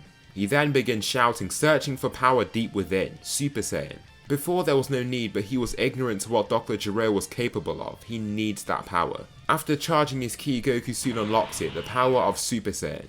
After fighting and constantly getting injured, his body is also receiving Zenkais as he battles. Therefore, his power level is no longer at the 110 million it was at before, but it's now much higher. What he notices is that the strain on his body is practically non-existent. Through evolving to handle Kaioken, his body has grown more durable and resilient. As a result, Super Saiyan feels like nothing to him. It's not like Mastered Super Saiyan. He can feel that there is some strain there, but it's easily manageable. Clashing with Cell, the tides of the battle have not been turned. Goku wildly swings for a punch only to whip over Cell's ducked head. He receives 2 punches to the gut followed by a cleanly landed right hand strike hurling him tens of meters away.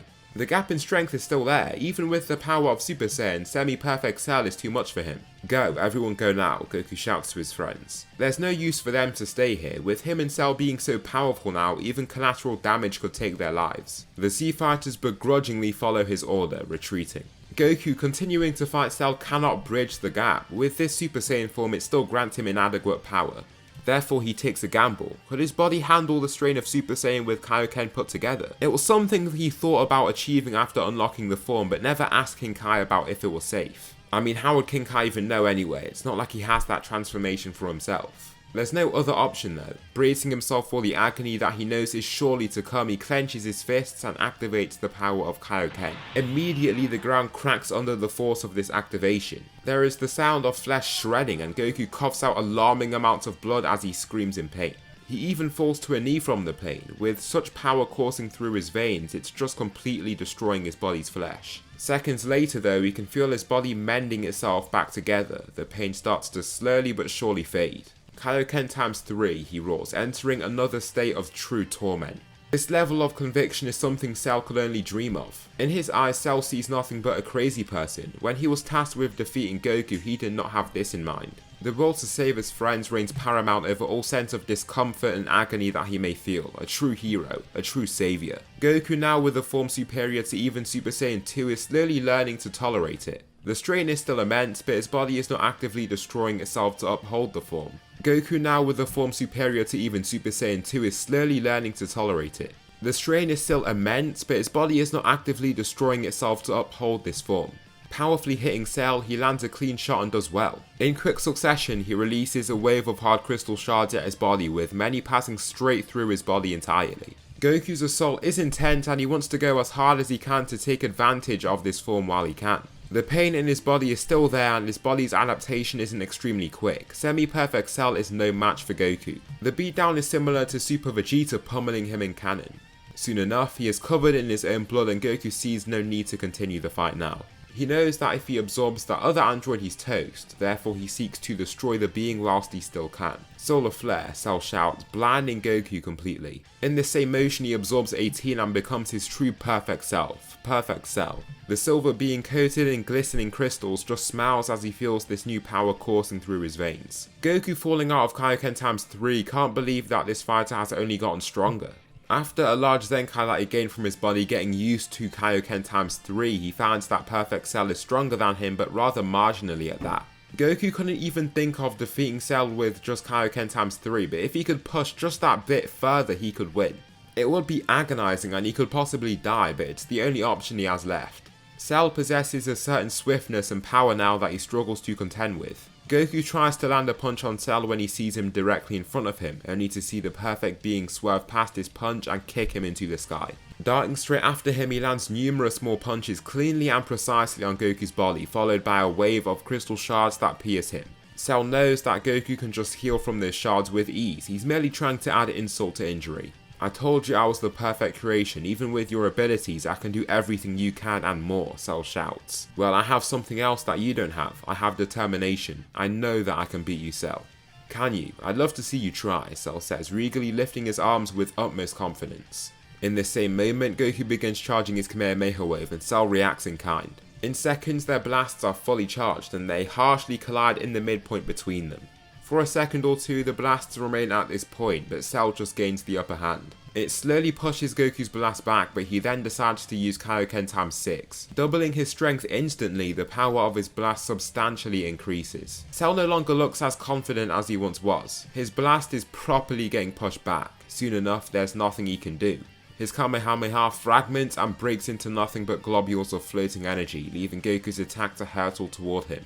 He is engulfed by the blast and even his healing factor can't save him. His flesh is broken down at the cellular level until the perfect being known as Cell is no more. Goku has triumphed over him, saving his planet. Cell is no longer able to regenerate and return, ending the Cell saga right here. Androids are revived and Android 16 was never killed, therefore they just removed the bomb from inside him and with some rewiring of his brain he's good to go. What comes along now is the 7-year time skip. Raditz and Nappa are of course revived using the Dragon Balls. Here, Vegeta becomes immediately aware as to how far he's been surpassed by literally every Saiyan. Raditz, a fighter that he used to be able to defeat with just a single hand, surpasses him. In Super Saiyan, the gap between them both is incredibly large and he just can't compete. This sends him almost into a frenzy to begin with. He just can't beat these fighters but then decides to start training with them. Since he starts off as weaker, he will grow more from the spars that they have. This could let him gain the edge if he plays his cards right. Vegeta ends up having a child with Bulma, Trunks, and Goten is also born around this time.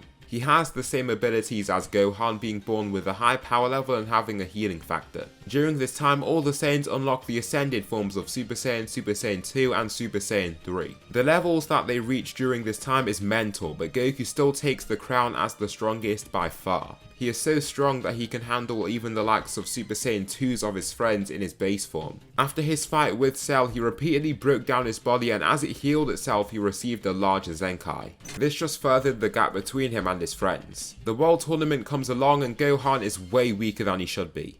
He was never tasked with fighting pretty much any proper foe and never entered the hyperbolic time chamber. As a result, he's nowhere near as strong as he could be. He strugglingly utilizes Super Saiyan one of the first times he's done so in his life. He is then assailed by Yamu and Spopovich, who sap him of his energy. Flying off, the Saiyans being Goku, Vegeta, Nappa and Raditz fly right after them to see what they're up to. Arriving at Babidi's spaceship, Krillin notices Spit flying right at him. He is turned to stone and Dabura looks to return to the ship. Before he can do so, Goku almost appears in front of him and blocks his way. The stare down strikes fear straight into Dabura, who thinks twice about what he's just done. Turn him back, Goku demands, with Dabura still frozen in place. Instead of replying, he just shoots the Spit straight at Goku. The Saiyan isn't affected by this whatsoever, zooming out the way before it can touch him.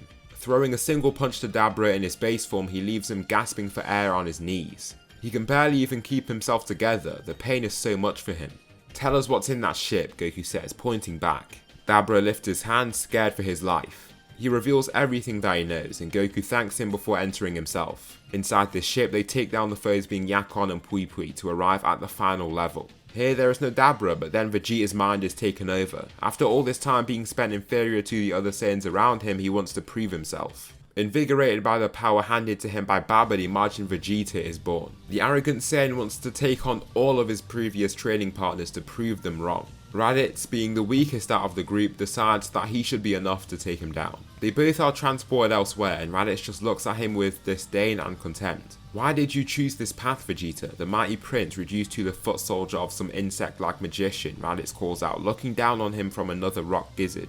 Be quiet, the way you live, the way we've lived has made us Saiyans weak. We are warriors, not family men. You hold on to too much and you are soft. Now that I've given everything up, I have no inhibitions. My power is boundless, he claims, shouting to the sky with vigor and rage. He then looks back to Raditz with a crazed smile and their battle begins. Both transform into their respective Super Saiyan 3 transformations and soon begin to slug it out. Raditz, taking the first punch from Vegeta, sees that he has gotten stronger. The Majin power has given him a power boost. He perceives the next punch heading his way and promptly evades it to leave himself free of injury. Vegeta then gets punched right on the margin on his forehead. The force behind the hit is sent throughout his head and upper spine. The battle-hungry warrior readily masks the pain, shaking his head to continue. He almost throws his body forward to attack, only to have his leg grabbed by Raditz. He spins around the prince violently before thrusting him into a rock gizzard, launching him through two before he eventually gets tangled up in the third. Raditz descends to meet eyes with him before Vegeta rips himself out. He grabs Raditz by the neck, driving him through an entire rock gizzard before hitting him in the face. Before Raditz can then be propelled away from him, the Saiyan Prince grabs him by the head and just headbutts him. Vegeta likes this upper hand that he's given himself from the art of surprise. He looks to carry this trend on, but Raditz reasserts his dominance. He lands a well-timed and precise punch to his solar plexus. It's almost as if he can feel his organs caving in from this crazily powerful impact. The impact from this strike causes a shockwave to be released, and Raditz then continues to showcase his obvious superiority. Soon enough, Vegeta is beaten so badly that it doesn't look like he can continue. Slamming into the ground from a hit from Raditz, the fight is nearing its end. This was never the path, Vegeta.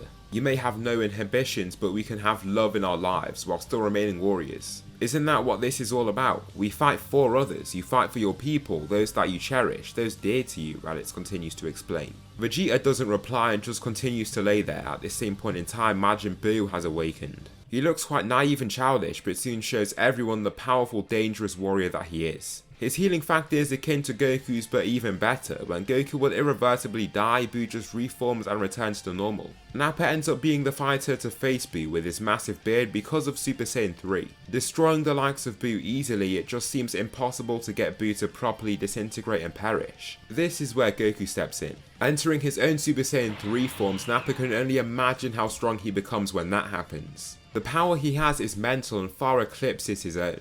With a fully powered Kamehameha wave, Majin Buu is no match for him. His body hardens, then vanishes, flying away with the wind. Majin Buu is gone, and this leaves Babidi with just Majin Vegeta and Dabura to work with. Goku just kills Dabura with a wave of his crystal shards, leaving fatal wounds in his body. With a single shard impaling Babidi, his frail body cannot handle it, he soon succumbs to the wound. Buu would give Nappa a hard time, but the gap between Buu and Goku was just too large. He was no match for him in the end. With Babidi gone, Vegeta is liberated from his control. He doesn't die here and the planet isn't destroyed. The time between Dragon Ball Z and Super rolls around and the crew continue their training. Vegeta enters a low period shortly after, guilty about the lives that he took at the World Tournament. However, since they've been revived now, he doesn't seem very bothered about it shortly after. During this time, Raditz wonders how Goku can use Kaioken and eventually persuades him to teach it to him.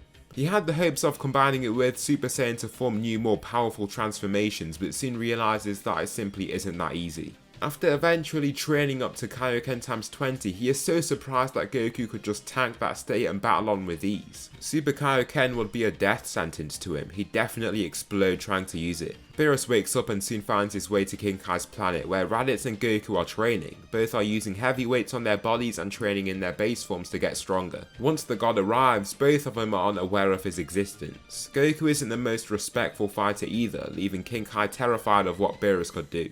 Beerus asks of the Super Saiyan God and sees that there is nothing here for him. However, he notices the tails that both Saiyans have. In Dragon Ball, after Goku's tail was forcibly removed, it just grew back again. He learned to just not look at the moon, but has also spent this time mastering the form with Raditz and the other Saiyans. They already have mastery over that state, and when they use it in tandem with Super Saiyan 3, it really maximizes their power. A power multiplier so large is really useful for them. Beerus then decides to spar Goku just to see what he's made of. Goku throws out a few crystal shards, but all of them don't meet the target. He just flips right over them with his arms remaining snugly behind his back. The Saiyan in Super Saiyan 3 shouts and advances, punching Beerus' forehead. He daringly takes the attack right on, letting it hit him. A moment after, he lifts his fist up for a punch straight to his chin. After taking so many punches to his person that have harmed him, Goku's body has adapted greatly to that power.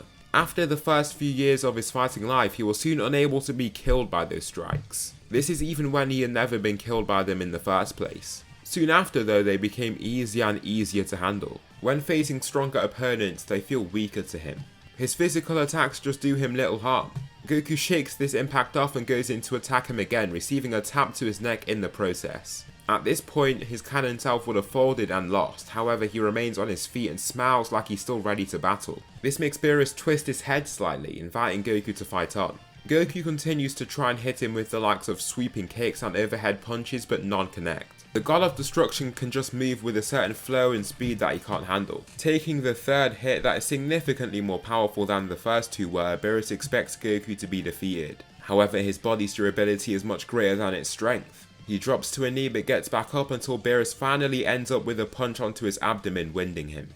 Both fighters are transported to Earth with Whis, and he continues to look for this Super Saiyan God. They end up summoning Shenron, and Goku is the central warrior that is imbued with this divine power. Super Saiyan God Goku is born, the first Super Saiyan God in numerous generations. He is given a slimmer form and slowly rises to meet Beerus in flight. They don't know how strong Goku's become because he is now using God Ki, a power that they can't sense. From how strong he was beforehand though, they can imagine how unfathomably powerful he is now.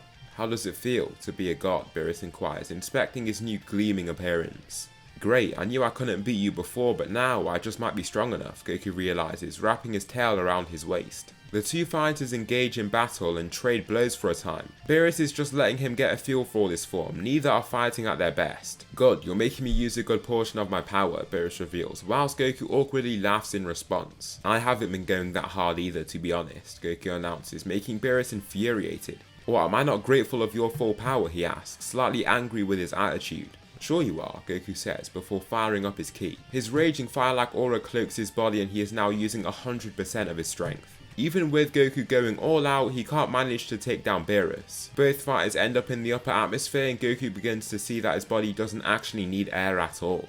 With his breathing rate calming, it doesn't really do much to him. There isn't a strong need for him to descend and get more air in, he just feels as fine where he is now. This fight has been entertaining, but I want to bring this to an end. Your power was mildly interesting but inadequate. For that you must pay with your life and with your planet. His notorious Beerus ball is created and launched down to Goku, who catches it before it can reach him. He soon realizes he can't push this ball back and sees the Earth slowly but surely getting bigger in the view behind him. This ball of ki can't get any closer to Earth, he must keep it as far away as humanly possible. Once again, Goku is left with only one option to power himself up further. Kaioken, he shouts, doubling his strength right away. Suddenly, Beerus feels the power resisting his blast jump up dramatically. Kaioken times 3, Goku shouts with everything that he has, pouring all of his newly given power into this next push. Even with a 3 times multiplier, this Beerus ball is still too much. In the end though, Beerus lets the Beerus ball vanish. "You fought well, Saiyan. You've shown me more than I expected to see from you," Beerus says, with his attitude changing completely. Following this great performance from Goku, his friends and him soon start to train under Whis. All of them unlock God Ki and start utilizing the great power of Super Saiyan God. When Whis spars Goku, he is forced to use much more power than he anticipated because his body has evolved to become very durable.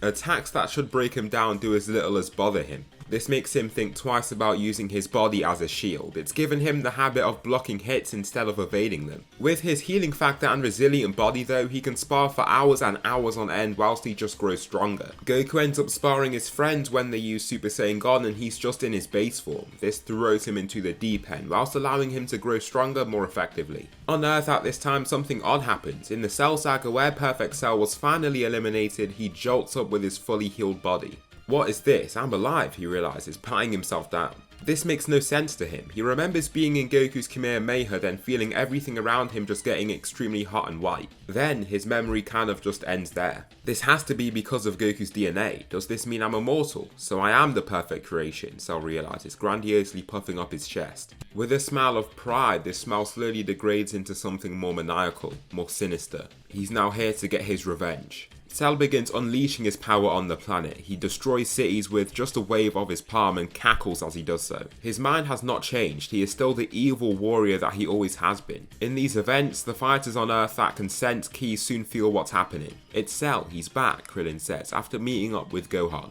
"Is he? How's that possible? I saw him die," Gohan replies, also flabbergasted. "I don't know. He doesn't even seem injured at all too," Krillin also adds. The Z fighters currently on Earth, being Tien, Krillin and Gohan, band together to arrive at the threat. Now Gohan's base form is superior to what it was in canon, but he can't use any other form but Super Saiyan. This is due to his lack of training. The only reason that his base power level is higher is because of his high birth power level. "Oh, look how much you've grown, Gohan," Cell says patronizingly, with his arms crossed. "You're a parasite. I don't even know how you've come back to life," Gohan replies, getting angrier just by looking at him. Gohan detests people of his type, those that see no value in human life. The fact that he has already killed hundreds of thousands of innocents is abhorring to him. Gohan begins the battle himself, strugglingly powering up into Super Saiyan. Just as he attempts to strike Cell, his body takes the impact with ease. Just as brutally as he took down Goku, Cell propels several of his crystals through Gohan's whole body. The injuries he receives look brutal as a mixture of flesh and blood flies out his back. This single mortal wound is enough to almost put him out of action. Coughing out blood, the humans rush to his aid and think that he's lost his life, only to see that his body heals. It heals at alarming rates for that matter, and the pain is gone in seconds. "Look at that amazing healing factor of yours," Cell says, before aiming to attack him again. "Destructo Disc," Krillin calls out, shooting a disc straight towards Cell to try and take him out. However, he catches it and lets the spinning edge try its hardest to dig into his flesh. He's simply too durable, and the flat spinning disc does nothing to him. Throwing it to the side, he smirks before they all sense numerous key signatures heading their way, Frieza's army. As they let loose, they attack the human stood there and even attack Cell. This is a great annoyance to him. He would have let them do as they wished if they didn't actively try to attack him. These soldiers are complete fodder to Cell, who kills them all in mere seconds. His overwhelming speed is enough to take them out completely, and all that is left for him to deal with is Frieza himself. "So, you're Frieza," Cell says, surprised to see him. "What are you supposed to be?" Frieza then asks, surprised by his odd alien appearance. "Part you, part those sea fighters back there, part Saiyan," he bluntly states. "You're helping them?" No, of course not, I'm here to kill Goku." "I'm here to do that," Frieza then replies, before they kind of have a stare down. "Well, I'm going to make sure that I kill Goku, not you," Cell shouts, powering up. "You pale in comparison to me, Frieza. Think twice about going against me." Cell runs straight at him and lands a clean sucker punch to the startled Emperor. He flies out of his pod, then receives a beatdown from the perfect warrior. In anger though, he lets loose his power and enters his fourth form. In this sleeker, stronger state of his, Cell has met his match. This Frieza was battling canon base form Goku. Cell might be a very strong, adept warrior, but he can't do the impossible. Getting floored with a single punch to his stomach, he almost can't believe it. Even after his body has been made more durable from several fights and exposure to blunt trauma, this hit still hurts a lot. The pain does go away quite quickly, but not quickly enough to let him evade the next attack that's coming. Frieza cracks his skull with a knee to his head before launching several death beams into his body. Thinking that those blasts just might do the job, he soon finds that the wounds just seal up quite quickly. "You are quite the organism, aren't you?" Frieza says jokingly, before lifting a palm and unleashing a powerful energy wave straight at him. "I'm sorry, but I've come here to kill Goku. Even if we have the same objective, I need to get my revenge," Frieza claims, dusting off his hands. Black powder is left on the ground where Cell was defeated, but this powder starts rumbling. Frieza looks back to it and has no clue what's happening. Soon a tower of this powder lifts and condenses into what looks like the skeletal bones of an arm. Muscle then forms over these bones and a full-on musculoskeletal model is formed. On top of that, Cell's skin is formed and he is renewed from his near-death state. "Wow, would you look at that," Cell says, surprised at his body's powers. Frieza's eye twitches with irritation. Leaping straight at him, entering his buff 100% form, he swipes his hand and decapitates the fighter with the raw speed of his swipe. His head drops clean off and his body falls right after. However, his head and body almost reconnect, letting him revive himself once again. Just as Frieza wants to try and attack Cell again, Goku lands. Both fighters look alerted and livened by his presence. Upon arriving, he thought that he'd be facing Frieza, but is also shocked to see Cell here and alive. "How are you alive?" Goku asks, looking back to Cell. "I'm the perfect creation, Goku, I cannot be killed." Goku looks back to Frieza, but Cell remains stood there silently. With a slight smirk on his face, he has a plan, a really good plan. "And you, Frieza, I killed you all those years ago, but you're back now, causing even more problems," Goku then asks, like an annoyed parent berating their child.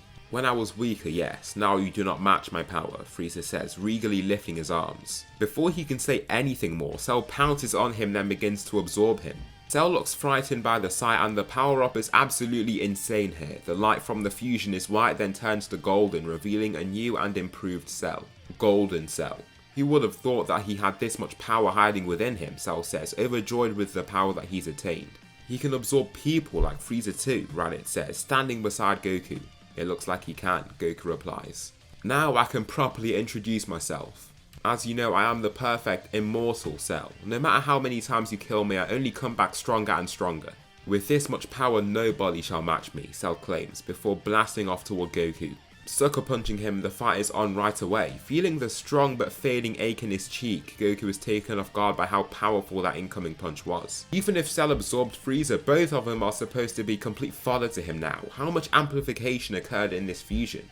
If his body wasn't as durable as it is, that hit would have killed him, therefore this is his cue to transform. Entering his Super Saiyan 3 form, he then adds some flair by applying Kaioken to it. Given an 800 times multiplier right off the bat, he feels ready to go. With two taxing states in combination with one another, it is adding great strain to his body. Focusing on his training with Whis, he also hasn't put much stock into Kaioken recently. Commencing their battle with a jab, Cell readily deflects the punch before taking the two sweep kicks that he subsequently throws in quick succession. Whipping his arm around to try and clip Cell with a speedy hook, the Golden Fighter just dips down to let this Titan fist fly over his head. He then throws a strike right onto Goku's chest, throwing back his whole body. After taking the impact of that hit, he makes himself stronger to give himself a better shot. Utilizing Super Saiyan God now, he receives a pretty hefty boost to his strength right off the bat. However, even this isn't enough to take down Golden Cell. Not only has he absorbed Frieza's power, but has been further strengthened. Semi-Perfect Cell isn't just the power of Imperfect Cell in 17 put together, but something beyond even that. Therefore, Goku begins using Super Saiyan Blue, the new state they have acquired over plenty training. "I must say that you Saiyans do surprise me. It looks like your progress hasn't been stagnant over all this time, has it?" Cell says, before Goku shuts him up with his advance. Goku tries to take him off guard with the initial strike, an elbow aimed right at his head. He knocks his head right back, but it doesn't really do much to hurt him. For Goku as well, the strikes he receives are easy to manage. This makes it hard for him to gauge just how strong Cell might be. Cell might be stronger than him, but since his body is so durable, he could take those attacks anyway. "Alright then Cell, I've had enough of this fight," Goku declares. "Oh, have you? I wonder why," Cell shouts, crossing his arms. The mighty Golden Warrior awaits Goku's next move, and his next move is to begin using Kaioken times 20. This immediate 20 times boost is just what he needs to raise Cell to the ground, preparing his Kamehameha wave the onlooker's retreat. Krillin, Tien and Gohan react by doing the same, but the other Saiyans that train with him know just how much firepower he has. This blast would scorch them if it were to hit them. Unleashing the blast, Cell just seems to stand there and let it hit him.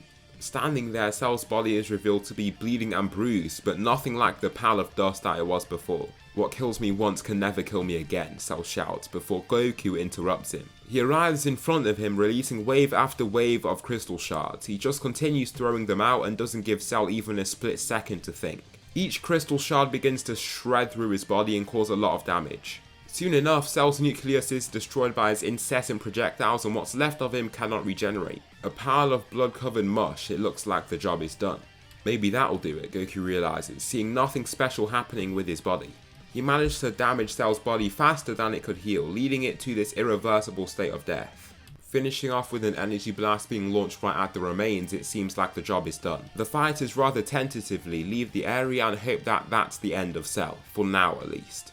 Goku, Vegeta, Nappa and Raditz all train together and they train hard for the upcoming Universe 6 saga. By the end of their training, Super Saiyan God Goku scales above even MEY Goku from the Granolah arc.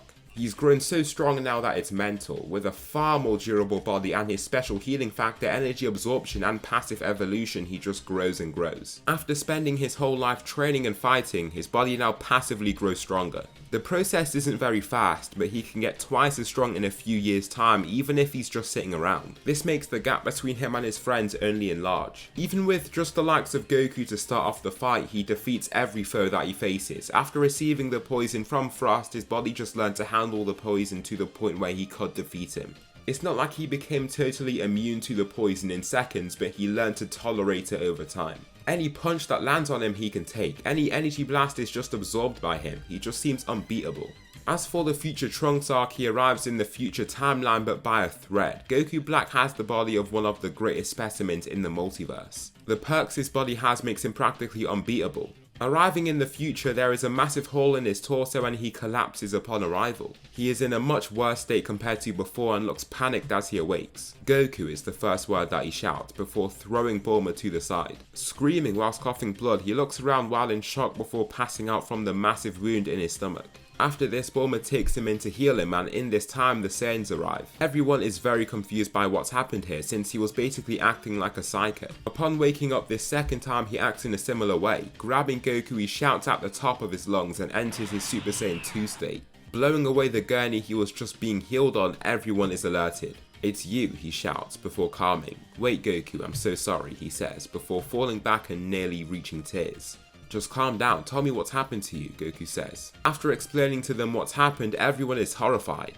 Someone like Goku's body in the hands of someone else, it reminds them all of Golden Cell. This will be a very dangerous threat and they're surprised that Trunks survived. "I had to enter the hyperbolic time chamber a few times. I got to a long head Super Saiyan form but couldn't do anything else after. I got stuck and couldn't grow as much," Trunks announces. This version of future Trunks is a real beast. I mean, after spending years training to fight somebody he assumed he could never beat, he looks like a true warrior.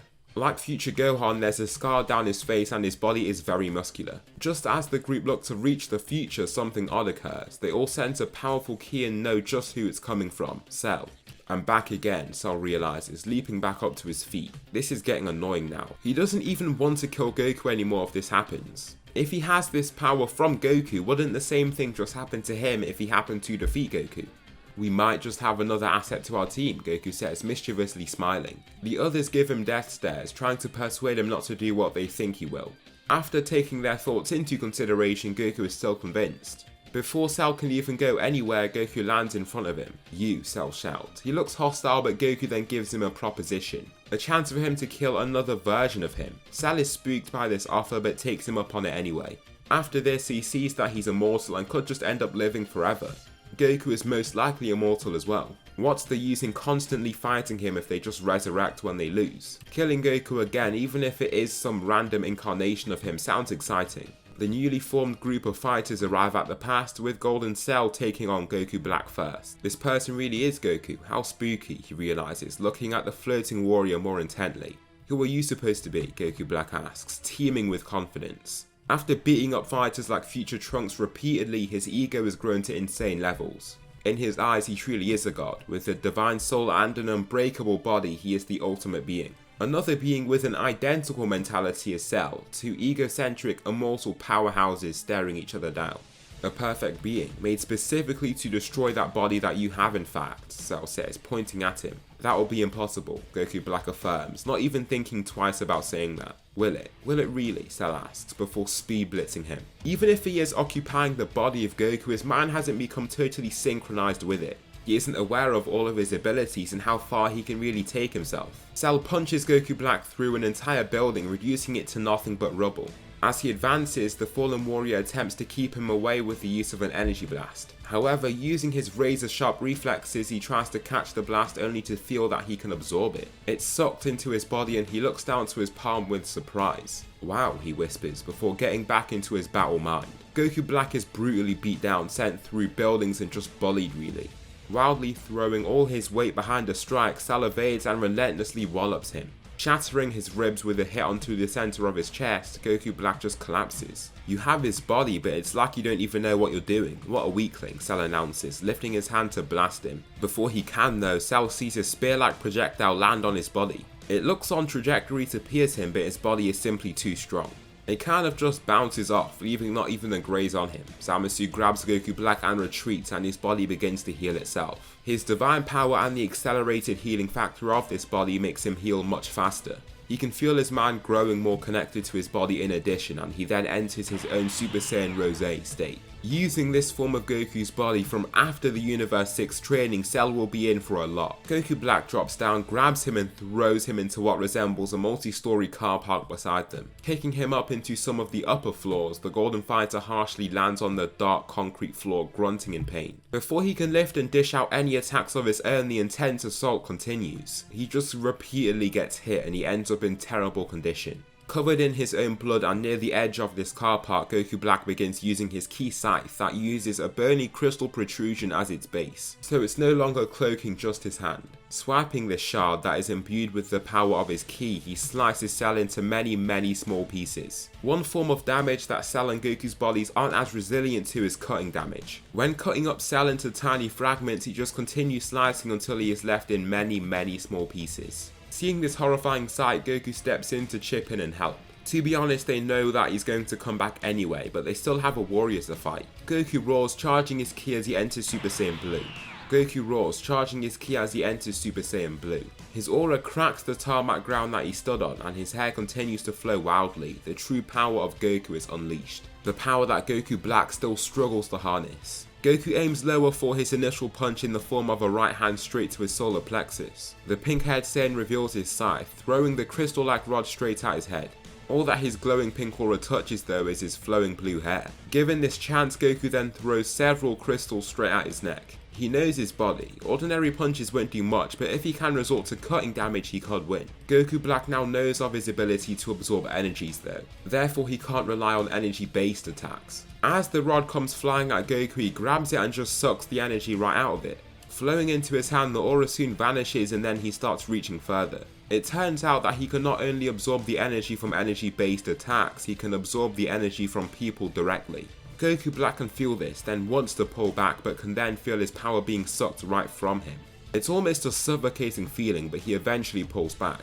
He looks to fight some more, but Goku just lands a cheap shot across the jaw with the rod before kicking at its end. The little kick knocks off a portion of the rod, revealing a rusty sharp end that he uses to stab right through Goku Black's heart. Before he can continue on and fight, Goku resorts to his crystal barrage. Releasing numerous crystals, Goku Black just gets overwhelmed by the number of shards being launched straight at him. The assault is seemingly incessant and he holds his hand up tightly to protect himself. The fact that he soon sees wide holes appearing in his arms scare him the most. This could really be the end for him. What affects him more are the holes created around his upper chest and heart. Those holes will cause more grave, near irreversible damage. Seeing this, Zamasu wants to do something. He's immortal, but he's truly immortal. It's not like he dies then gets resurrected. He never even dies in the first place. He tries to approach the fighting scene but is stopped by Raditz, Nappa and Vegeta. They all enter their Super Saiyan Blue forms and stop him in place. The arrogant god tries to battle them but soon meets the wrath of this powerful resistance. Raditz grabs him and kicks him through a large building before Vegeta dives down to kick him into the ground.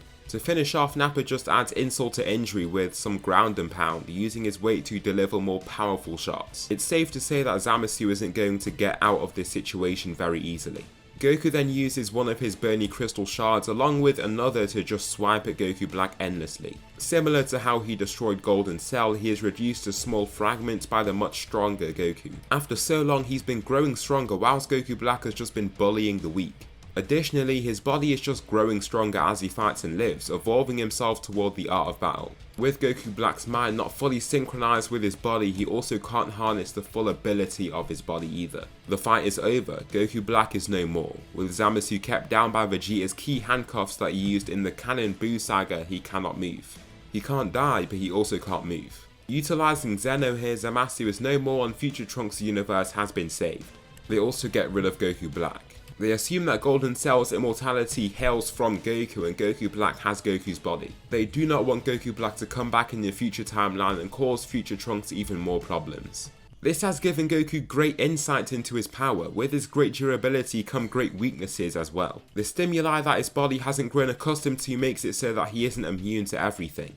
Before they leave though, they take Cell's remains. They know that he will come back in due time and don't want to make future Trunks deal with his antics when he is revived. The Saiyans return to their training and Goku starts reaching for the skies in terms of how strong he's getting. Soon no body will be a match for him. Standing before Beerus, the god of destruction, has been slightly entertained by the fights at hand. He can see that Goku has almost evolved to become the perfect warrior. His use of crystal projection makes it hard for fighters to get close to him. Even if they could close down the range, their physical attacks would do little to hurt him. Finally, key projection is of no use because he can absorb that power. The first two problems are annoying, but when the fighter is much stronger, they can be mitigated.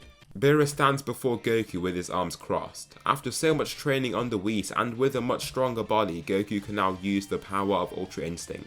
Resorting to UI Omen to begin with, he races at Beerus and the fight is on. As he advances, the god falls back before sharply running ahead. He tries to catch Goku off guard and he does, landing the attacks he wished. He is then back at range and on the defense. Goku tests the waters and projects several crystal shards from his knuckles. All of them are deflected by Beerus. "You're going to have to try way harder if you want to hit me," Beerus replies. Goku takes this claim as a challenge. Closing the distance between them, he tries to attack only to see that his attempt at doing so is futile. His knuckles come to rest on Beerus' vibrating palm as it tries to keep his hand back. Right after this, Beerus pulls his arm forward and tries to hit him only to see his body swerve out the way so that his fist moves past his face. The fight continues and it keeps the onlookers on their toes. However, both are so quick and decisive that not much hits are landed. "I never thought I'd have to use this much power on anyone but Whis or my brother Champa, let alone a mortal. You've done a good job here, Saiyan," Beerus says, before his raging fury aura takes form. The ground shakes from the power that he outputs and Beerus crouches down. The charging of ki causes the grass around him to flow wildly and chaotically. Beerus is getting serious now. Raditz, Nappa and Vegeta take closer looks here. The former two just want to see a Saiyan defeat Beerus, but Vegeta is taking notes, trying to learn something new for himself. Charging straight toward Goku, a crystal shard is launched at him. It just about reaches past his cheek and chips at it, leaving a graze.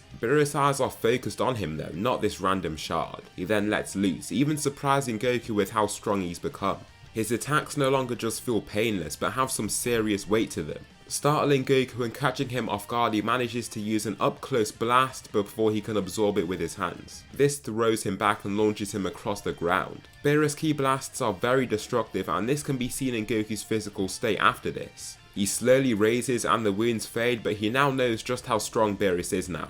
This is where Goku takes a gamble. Remaining in UI Omen, this allows him to use a certain form as well. "Kaioken times 50, he announces, feeling the immediate strain on his body. It's like he's in 1,000 times gravity and looks like he might have just ended the fight for himself. The power from this increase is so much that the ground starts quaking. Beerus stands there shocked, but his face of shock soon turns to that of excitement. Goku falls to a knee, struggling to take the pain, and it looks like he'll back out, but no, he stands up and stomachs the pain before he is stopped right there. Whis appears in front of him though, to stop him. "I appreciate your spar, but it's getting out of control. You are still the god of destruction, Beerus. Many others have their lives tied to yours," Whis explains. Goku might not be as strong as Beerus here, but he has a lot of perks. Absorbing energy means that he could use Beerus' own power against him directly if he isn't careful. Therefore, the fight is postponed, not called off but just pushed to a later date. Whis won't keep Beerus away from this battle forever. Now what is to come is the Tournament of Power. Beerus berated Goku in canon for trying to set up this deathmatch just because of his selfish desire to fight strong people. However, no such fear is seen in this timeline. Goku has eclipsed the power of every god of destruction besides Beerus. He would be very surprised if a fighter from another universe could beat him. As Goku is up against Topo, he really starts showing off his abilities. Topo, even when using his God Ki abilities, cannot hold a flame to Goku. When he is just in his base form, the gap in their strength is wild. Topo, taking time to charge up his ki before shooting off toward Goku, is thrown right off from him, grabbing his hand and just spinning around to hurl him away. After this amazing performance, the other gods of destruction watching this are shaking in their boots. For the upcoming tournament, Universe 7 must form a roster. To begin with, Goku, Vegeta, Raditz, Nappa, Tien, Krillin and Gohan are chosen. 3 more fighters need to be chosen to fill up the roster here. The first fighter they choose is Master Roshi. The old-aged warrior wants to fight to protect his own universe. He is decently powerful, so they let him fight. The next 2 warriors still need to be chosen here. The next fighter that gets chosen is Goten. When they see Goten and Trunks training back on Earth, the gap between them is so very apparent. He has Super Saiyan 3 already and is a powerhouse. With Cell's remains back in their timeline, they wish for Golden Cell to be revived. Shenron completes their wish and Golden Cell is revived within one of the pods within Bulma's capsule core. They've been keeping his remains there and he slams his hand onto the glass, shattering it. Liquid goes oozing out in almost all directions, but he looks completely fine. That guy got me. What's up with all these Gokus? Cell asks himself, looking at his wet body. Cell, it's good to have you back, Goku says from beside him. Cell reacts with aggression, swinging his fist straight into Goku's jaw before he utters another word. Goku crashes into one of Bulma's workbenches and goes rolling back. I'm sorry about what happened in the future, but we need your help now, Goku explains. Help? Cell asks, still breathing a little intensely. With what? It takes a lot of convincing and Goku reiterates the fact that he can be left to his own devices after the tournament. If he tries to ruthlessly murder innocents though, he won't let that slide. He needs to make sure that he is kept in check at least a little bit. For the tournament, the fighters stand close by one another, but then Gohan, Goten and the humans branch off to fight together. After some training, Gohan already has Super Saiyan 2. It just shows how elite his genetics are and his amazing talent. Golden Cell stands before Dispo and Topo, smirking pridefully. Hello there warriors, Cell says with his grandiose Oroton voice. Dispo cuts him off right there and advances with great speed, striking his chest twice and in quick succession he does nothing. This is how strong your universe is, really? Cell asks, before backhanding Dispo across his jaw. The fighter is sent to his knees, gasping for air. With a light kick he is thrown right off the ring. Topo sees this and then begins using his ultimate power. After training under Belmod to eventually succeed him as God of Destruction, he is nothing to laugh at, well not when it's Cell. The burly warrior takes over, leaping forward to put all of his weight behind a punch to Cell's head. It knocks his head back a little, but only because he lets that happen. Holding his knuckles out, just inches ahead of his chest, crystal shards fly into and through Toppo's body. This brutal assault leaves him with grave, life-threatening injuries. Cell wants to go further and really kill this fighter, but sees no need to do so. He just grabs Toppo's arm and swings him out the ring in one go, eliminating him. As for Goku, he stands before Jiren and both face off. Goku runs right at him and punches him, only managing to hit his lifted forearms. He nimbly slides under Jiren's legs, springing back up to his feet to deliver 2 punches to his back. Jiren swings around to swiftly land an elbow to his chest, but Goku takes the hit and barely even moves. He follows with even more attacks, but none seem to shake him up. Goku can face his friends when they're in Super Saiyan God and feel unfazed by their attacks. This level of Goku is relative to literally Beerus when he uses his full power. The fight is a done deal. Jiren tries to punch him again, but Goku dips under his large fist and lands a hit of his own. This rocks him since he hasn't held back this time. Goku then continues with punch after punch and kick after kick. He beats him to the edge of the ring and he looks in very poor condition. Jiren lifts his hand to try and retaliate, only to see a crystal shard cut through his hand and into his chest.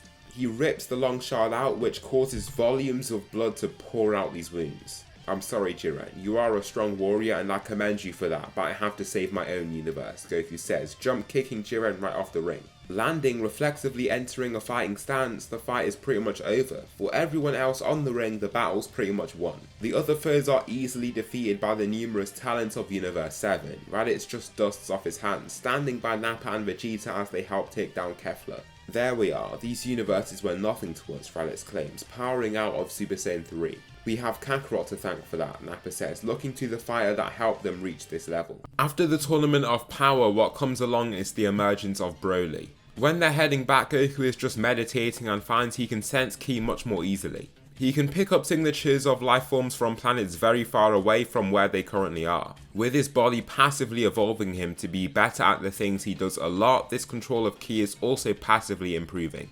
Upon doing so, he catches note of an oddly large power. It stands out amongst the other lesser signatures that he locks onto. Looking in the direction of that signature with alertness, he wonders just what could be there. They return to Earth and celebrate their victory. Shortly after this collective celebration, Goku takes the liberty to head off-world. He feels fear upon reaching the upper edges of the atmosphere because he's not sure what could happen. Surrounded by humans who always assumed that he needed air and an atmosphere to survive too. Once he breaks through the exosphere and enters the black abyss of space, he feels no different. He isn't breathing, but there's no feeling urging him to do so. Carrying on, he arrives at the source of this large signature, planet Vampa. Here he meets the burly warrior that is Broly and his aged father, Paragus. Seeing more Saiyans makes him quite amazed, and he brings them back to Earth with him. This is before any Frieza soldiers find themselves on the planet. With their Emperor dead and absorbed by Cell as well, it's not certain that there'd even be soldiers heading for Vampa anyway.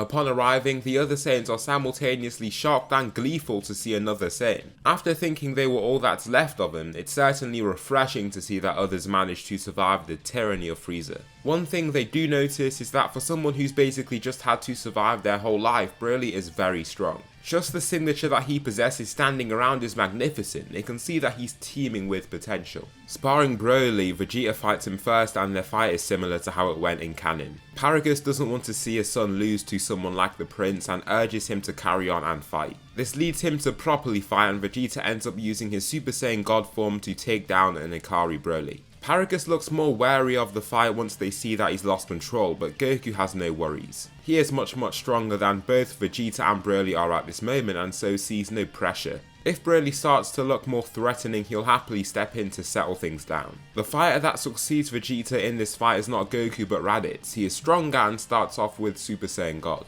Broly continues his brazen beast-like assault, but Raditz isn't going to be as easy of a beatdown for him. Raditz dips under his incoming fist, punching Broly in his chest with his own attack. Slightly dipping down means that he isn't touched, whilst he can throw an attack himself. Broly is sent rolling across the wasteland's ground, but this heavy blow doesn't keep him down for long. Springing right back into action, the fight continues and he learns to adapt to Raditz's power.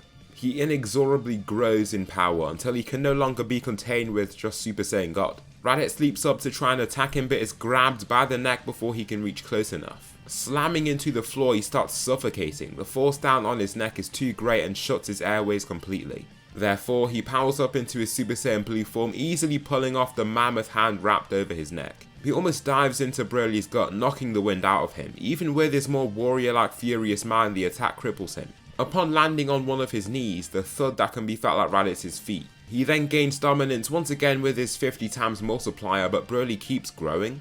He's just using this Uzaru form in his base form from the looks of things, but he's just growing stronger and stronger. How is his Uzaru form matching Raditz when he's using Super Saiyan Blue? The years of training that he's been through to acquire this power has been copied in just minutes. Raditz seeks to put an end to this spar, and to do so he needs to make the gap between him and Broly too much for him to climb. With a wall so steep it would be impossible for him to climb it, he surmises. Raditz uses his Super Saiyan Blue evolution state, darkening his long blue hair. With this power he then creates what resembles a full moon. Shooting it out into the sky, the Saiyans choose not to look at it since they aren't really hoping to transform right now. They have their tails with all of them wrapped around their waists, but they're just watching the fire, not partaking in it. They'd much rather just continue spectating in their humanoid forms. Raditz grows into the large Uzaru beast covered in dark blue fur. Broly looks quite intimidated by his massive physique even with his enraged personality. Raditz slams down one of his arms but doesn't look clunky or slow, he seems just as fast as he was before. The side of his fist contacts the ground but Broly has jumped back just in time to dodge. This impact breaks the ground apart, digging his fist more than 5 meters into the floor as well. The initial assault takes the form of almost a cat and mouse game where Raditz tries to catch him with slams. He manages to catch him with one, but Broly's arms were lifted to block most of the impact. Broly then shoots off, trying to throw back something himself. Before he can reach Raditz's massive frame though, he grabs the flying warrior to hurl him through several rock gizzards. Since Paragus is not dead, Broly doesn't have that same trigger to turn Super Saiyan. In Ikari, it's going to be a tall order to adapt and grow to meet Raditz's new strength. After taking such an impact, he doesn't even look willing to continue. Paragus also doesn't like just watching his son get pummeled by this Uzaru and wants to end this fight as well. Raditz complies, destroying the fake moon in the air with a ki blast. Broly still looks furious and irritable even though he looks defeated. To try and end this fight, Goku arrives by his side and taps his neck in Super Saiyan God. This knocks out the fighter nearly instantly, but causes him very little actual harm. To make sure that he can control his own strength, the Saiyans take Broly with them to Beerus' planet so that they can keep watch over him. At the same time, they hope to train him to learn to harness that raw strength he has. Moro escapes from prison and Beerus looks to these Saiyans to help them. As they are on Earth, they are confronted by Beerus and Jacko. The fighters are aware of Jacko but not of this mysterious Beerus person. He then explains to them what's happening with Moro and things. At this point in time, someone else also follows the path of Ultra Instinct, and this is Raditz. In training, he managed to unlock UI Omen when facing Goku and can use it from time to time when he's really pushed. He's not at the point where he can use it at will though. I hear you have somebody to face, Cell says, landing behind him. Oh Cell, it's you. You've been off world for so long now, Goku says, surprised to see him. That is true, but I'm back now. With me, you won't need any of these Saiyans. I am the perfect creation after all, he says, humbly shrugging his shoulders. Gold and Cell, along with the 4 Saiyan crew, head over to Namek with Beerus where they finally confront Moro. Cell steps in front of these Saiyans ready to fight first. So, I've heard that you're a magician, Cell shouts to Moro, with his arms behind his back. You've heard right then, a deadly magician, Moro replies, preparing himself. Cell makes his stance before releasing his full aura. His pressuring aura cracks the ground he lays on, and he cracks it even more upon lifting. Moro tries to attack him but he slips past it easily. He then kicks Moro off the elevated rock he was previously stood on and continues this assault. Tired of just getting constantly attacked, he lifts both hands and summons waves of lava from beneath Namek's surface. These bubbling waves of extremely hot rock soar towards Cell, who just blasts straight through them. As he does so, these particles of lava go flying outward and he arrives just in front of Moro. Grabbing him by the neck, he lifts him up and smirks. The old magician struggles to free himself as Cell's grasp is just way too tight. I thought you'd be a lot more fun. Is lifting lava your only magic trick? I thought you were a true sorcerer, not a party trickster, Cell says, squeezing harder. Moro starts to look even more distressed, then he starts sucking his energy right out of him. This continues to power him whilst Moro starts looking even frailer than he initially did. In a few seconds, the amount of energy that he has absorbed is alerting to Moro. However, the magician internally laughs upon feeling how slow this energy absorption is. Retaliating with some energy absorption of his own, Cell starts feeling like a black hole is sucking the power from him. He starts feeling unsteady on his feet, letting Moro go as he keeps himself on his feet. What are you doing to me, he asks, before dropping to a knee, breathing heavily. Your energy absorption is child's play compared to mine. You thought I was a true sorcerer and you were right. I am the greatest magician this universe has ever seen, Moro shouts, continuing to forcefully take his strength. This isn't looking good, Raditz realizes, also watching globules of energy from the surroundings collecting and being absorbed into Moro's body. No, it isn't, Goku replies, stepping forward to watch the scene more intently. Soon Cell can barely even get up and feels totally exhausted. With this power that Moro has gained, he feels more than ready to face the remaining foes. Stay back and rest, Goku. It's not like Cell has been training like us. I'll make quick work of this old geezer, Nappa says, cracking his large knuckles. The cracking of his knuckles sounds deeper than it does for most, and he smirks arrogantly. Shooting up his fake moon into the sky, Nappa begins transforming and enters his mighty Uzaru state. Not stopping there, he then combines this power with Super Saiyan Blue evolution. The mighty Nappa, with the largest Uzaru form out of the group, shows off his strongest form as of right now. Slamming down both hands onto Moro, he slams him straight into the ground. Even with Cell's absorbed power, it won't be enough. Before the old magician can properly raise, he slams him back down again. Using his enormous frame, he just bullies his adversary with his far greater size and strength. Moro, given a second of time to attack for himself, shoots a lava wave at Nappa. All he does is lift his hand and easily tanks the lava with just his hand. Watching these droplets spew past his hand, he just grabs Moro by the arm before swinging him around like he's a toy.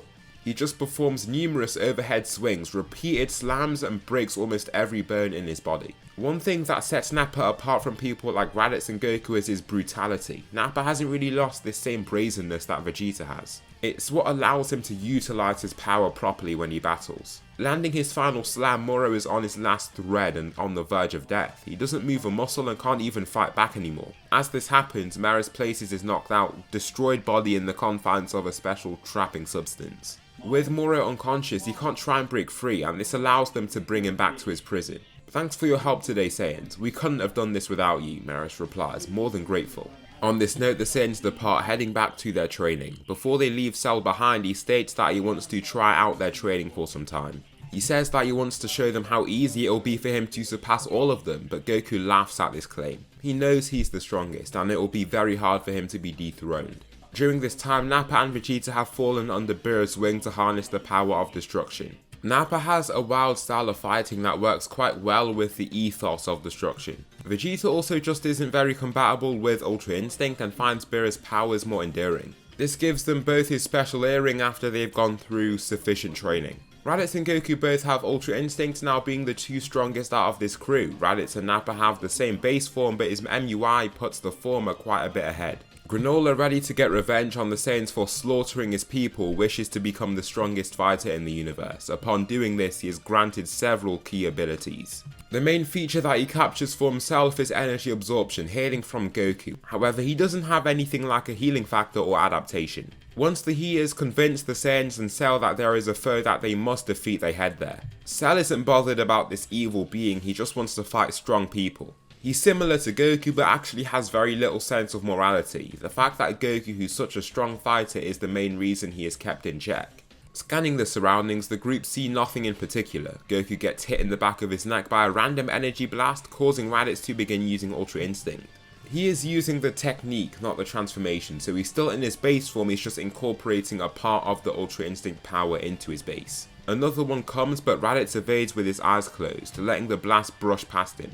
Where are those blasts coming from? Nappa wonders, soon watching one head toward Vegeta's back. Throwing a key blast of his own, the two beams collide and detonate before they can reach the prince. Goku starts looking out more vigilantly, watching the surroundings. As he does so, he sees another blast heading their way, but he absorbs it before it can hit anyone. "What?" Granolah whispers, watching this happen. "I don't know," Goku replies to Nappa, still looking out for clues. A second later, Granolah reveals himself and goes in to attack the crew. The first person that stops him in place is Golden Cell. "So you're the pest that's been shooting us down," Cell shouts, annoyed. Granolah doesn't even reply, shoving Cell back into the Saiyans. "Get out of my way, I'm here for those guys," Granolah says, pointing to behind him. This makes Cell annoyed, and the others know him enough to almost feel his anger. Being thrown to the side, not even being acknowledged, is infuriating to the perfect being. "Well, that's too bad, because your fight is with me," Cell shouts, powering up and slamming into him. Granolah takes the attack, knocking the Golden Warrior right off course with a double axe handle strike to the chin. Cell is significantly weaker than Granolah at this point, even after his brief training. The Saiyans didn't trust him enough to grant him God Ki, so he has grown stronger, just not by very much. They do trade blows, but Granolah hits a lot harder and hurts Cell a lot more. The gift of Cell's healing factor means that these injuries are not long lasting, but it's clear that he's being bested. Cell shoots upward, aiming both hands down to launch his Super Kamehameha wave. Granolah, lifting both hands, anticipates the impact, then the blast is sucked right into his palms. Steam emits off his hands, but he looks totally fine. All the Saiyans and Cell are dumbfounded. How can he absorb energy too? "How can you do that?" Goku blurts out, flabbergasted. The only people he's seen do that in such a way are himself and Cell, because he literally has his DNA. There is Moro, but he's using magic to do that. It's not an inherent property of his body. Granolah gives no reply, deeming these people not even worthy of that. Before Cell can continue, Nappa steps in his way. "Wait, I'll take it from here," Nappa says, before a white ball of ki grows in his hand. Shooting it up into the sky whilst transforming into Super Saiyan Blue, he reveals the form that Granolah remembers all too well. It looks slightly different from the fur, but it rings traumatic bells, the Saiyan Great Ape form. This only makes him even angrier, making him fly straight at his massive furred belly. With his accurate cerulean eye, you can see his vitals easily. With a much larger frame, it makes his job of hitting such vitals just that bit easier. Walloping Nappa in the belly, he takes a large step back from the surprisingly painful impact. Granolah follows up with even more ruthless attacks at his vitals. Nappa swings out his arm, trying to at least slow him down, but the cerulean evades and dishes out a powerful kick to his oblique area in the same motion. This attack not only makes Nappa fall back a step, he is actually launched back into the adjacent mountain. Using his accuracy, he blows this fake moon to bits with a single laser beam of ki. The white energy disperses into the surroundings and Nappa reverts to his ordinary Super Saiyan Blue evolution form. Here Nappa kind of just gets pummeled by Granolah. Even if it's his clone, Granolah has wished to become the strongest in the universe. This means that he's supposed to be above Goku, who is levels above Nappa.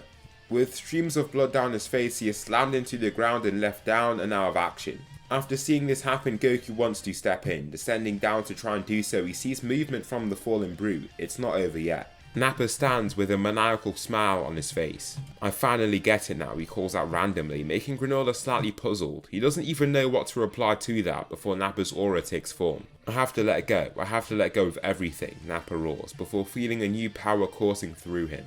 In seconds, his beard goes to purple and he enters his Ultra Ego state. "You two called your form Ultra Instinct, so what should I call this?" "Yes, that's it, Ultra Ego," Nappa announces. Granolah shuts him up with a kick to his gut, slamming him into a rock.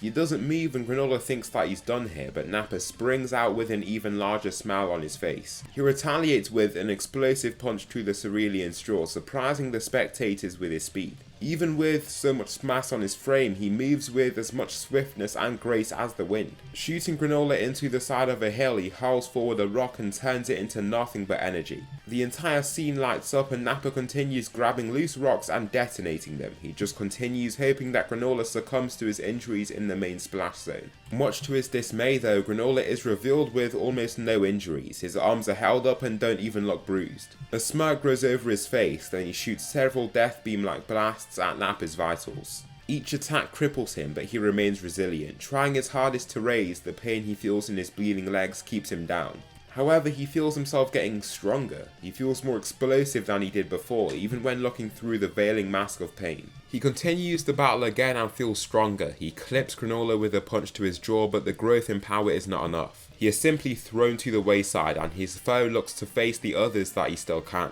Unlike Goku or Cell, he can't just heal right away and is swept away from the scene by Raditz. "Goku, destroy this guy," Raditz says, flying back to him. Goku then descends, gracefully landing in front of him. The cerulean doesn't even start with a word, he just shoots up his hand to fire a finger beam of ki at his face. Goku just absorbs the impact, letting the energy flow through his own arm. Swiftly after this, he zooms forward and aims for one of Goku's vitals. Seeing him advance so quickly, Goku jumps up into Super Saiyan and uses his Ultra Instinct to evade the incoming attack rather easily. What Granolah soon finds out is that his body is exceptionally durable. Even when he thinks he's landed the punch well, Goku doesn't falter. Therefore, he sees no need to continue only using a mere portion of his power, no. He reveals his true body and catches the Saiyan off guard with a full power punch. Subsequently, he aims for one of his vitals and aims on it perfectly. The attack lands well and knocks the wind out of Goku. In canon, he would be knocked out by this strike, but unluckily for him, he has a healing factor. Along with that, his body is very durable. The pain from any of his incoming strikes fades away quickly. Even when he's still in just Super Saiyan with Ultra Instinct to power himself, his body is incredibly durable. Granolah continues his mindless rushes and assaults, hoping that he can break Goku down eventually. However, nothing like that happens. Even when all hope seems lost in his eyes, the Saiyan can rise again and prove him wrong. Goku now wants to finish off this fight for good. He begins using his Ultra Instinct Omen form as Granolah tries to punch him in the face. The fist soars past his face, causing his hair to gracefully flow back, but nothing much happens after. He aims for one of the principal pressure points he had been aiming at before, only to see his body swerve out the way seamlessly. As he slips to the side, Granolah swings out his hand to try and catch him, only to see him retreat untouched. He grunts under his breath upon seeing how swift the Saiyan is. It's infuriating to him. This isn't how the fight was supposed to go. He was supposed to become the strongest in the universe, but this odd person covered in crystals just can't be taken down at all. Goku just stands there, calm and awaiting another aggressive advance. Granolah then lets it all out. The pent-up rage fuels his every strike. In this greatest attempt to beat down Goku, it is all futile. He can either take the attack or evade it with ease when his body is quick enough. Seeing that he won't be beating Granolah in this form, he ups his power to Kaioken times 10. Unlike the Kaioken times 50 he attempted to use against Beerus, this hasn't caused him serious problems. It makes him stronger than when he uses MUI, he's realised, and it's manageable. He soon realises though that Granolah still eclipses his power when he's in this state. Goku struggles to understand how that is so, because that would place him rather close to Beerus' power. How could some random person without God Ki be nearly as strong as Lord Beerus? How are you so strong? Goku asks, with his hair flowing from his intense Kaioken aura. Stop talking and fight, Granolah shouts. As he approaches, Goku increases his Kaioken to times 25 and reveals a large sharp bone to then slash Granolah's torso with it. The gash is deep and makes him cower back in pain. I don't want to have to kill you. You don't seem like the other foes we faced before. There's something different about you, Goku claims as his tail waggles. You don't want to kill me now. What about the billions of people your race killed before me? Why the change in perspective, he retorts, before coughing out blood from his wound. After this, more information is revealed and they can tell that there's been a misunderstanding. During the downtime in their battle, Minato makes himself known to reveal to Granolah Bardock, the man that saved him, was Goku's father. This is when Gas makes himself known. Unlike before, he doesn't have much time. With Goku using Kaioken times 25, he asserted himself as the strongest in the universe, but Goku has figured out how to beat this whole system. All that he has to do is to make sure that he breaks his limits. Just like against Cell, he's going to have to put himself through a lot. Come on buddy, give me something great here, he tells himself, feeling the nerves getting to him. Just as Gas wants to begin the fight, Goku bounces up into Kaioken times 50. Since the fight against Beerus, he's gotten stronger, so this level of Kaioken raises alarm bells. Gas' initial flurry of energy weapons fly at him, leaving no wounds on his body whatsoever. For the final pitchfork held toward him, he catches it by the handle and absorbs the energy right away. The sharp weapons don't even leave grazes on his skin. Kaioken times 100, he shouts before coughing out blood from the strain. However, he stands up powerfully. Gas is horrified by him causing so much pain to himself and feels even more so to see him heal from such injuries. Granolah, prepare your shot, Goku shouts, before releasing a wave of crystals straight at Gas. Many pierce his whole body, then several more pink weapons soar toward Goku. He catches 2 pitchforks, letting the others just bounce off him. These then shrink and vanish into nothing as he absorbs them. Gas looks quite badly hurt by those crystals. A normal body can't just take literal holes through it like with Goku and those with his DNA like Cell and Gohan. Goku releases yet another wave of these high-speed crystals and Gas even tries to block them. The crystals just fly through his arms and torso too. Using his new sense of speed, Goku speed blitzes him to elbow him in the chin, sending him right to the floor. I'm ready, Granolah shouts, firing his shot right at him while Goku retreats. The attack hits him head on and this is more than enough to defeat him. He already wasn't in the best state after the crystal wounds. Gas doesn't lift and has been defeated. That's the end of him. After this point, Goku prepares himself for the final fight.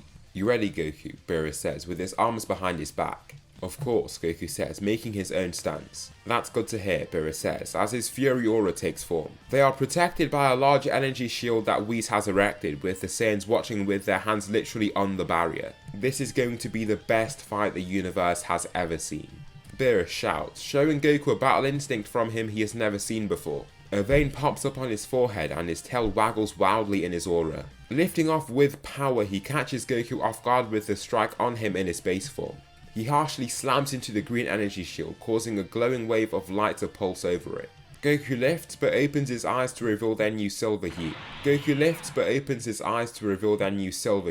In UI Omen, he blasts right back off toward Beerus with a shout. This is no longer just UI Omen but true Ultra Instinct, the form that lets him fight just as he usually would. He sweeps his hand out to reveal these several crystals, something Beerus was anticipating. He's retreating but must be quick on his feet to evade. One of the crystal shards just clips him on the cheek, but the rest are left to fly right past him. Goku then reveals a final longer crystal, shooting it at him with force. This large dagger moves quickly and makes Beerus open his eyes with alarm. He is forced to lift his hand and block it quite quickly before it reaches him. His destruction blast turns the crystal into nothing but energy. For the subsequent bone projections that Goku launches at him, he turns them to sand instead. Even so, the high speed of these sand particles still make them feel like miniature daggers when they harshly rub over his skin. After the Zenkai from managing Kaioken and his passive increase in power over this time, he's actually giving Beerus some trouble in just basic Ultra Instinct. This fight has been fun, Beerus, Goku says, making the god laugh. What's that supposed to mean? Don't think you could have just won all this time because that isn't the case, Beerus barks back.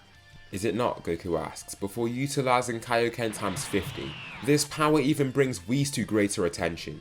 I knew he'd done it, but not to this great of a degree. What will stop him from surpassing the angels? Whis says, bewildered by what he's seeing. Goku roars as he enters this Kaioken form and his muscles puff up from it too. He flies straight back toward Beerus and knocks the wind right out of him with a punch to his gut. This drops him straight to his knees and he struggles to even breathe. The weight behind his fist was absolutely insane. Instead of just staying down and submitting, he forces himself to continue fighting. Grabbing a bit of dirt-turned sand from the ground, he throws it in Goku's face to blind him. It does do the job for some time and Beerus follows up with a destruction ball aimed straight at his chest. The boom behind this blast lifts him off his feet since it's so unexpected, but he flips then slams into the god to throw him down. Landing a punch on Beerus' face, he is sent further into the ground and there is an alarming quake. After this attack, the god doesn't even seem to be moving at all. It might be done for him. As Goku prepares to revert back to his base form, he feels an intense rumbling from the ground. How can this be? Beerus shoots himself from out the ground, roaring at the top of his lungs. It seems like rationality and control has totally left him. In this shout, they can feel the power emanating from him is insane. However, in this charging of ki, it suddenly cuts out. His irises and pupils seem gone, then his head falls straight onto Goku's chest, before he slides down it and lands by his side.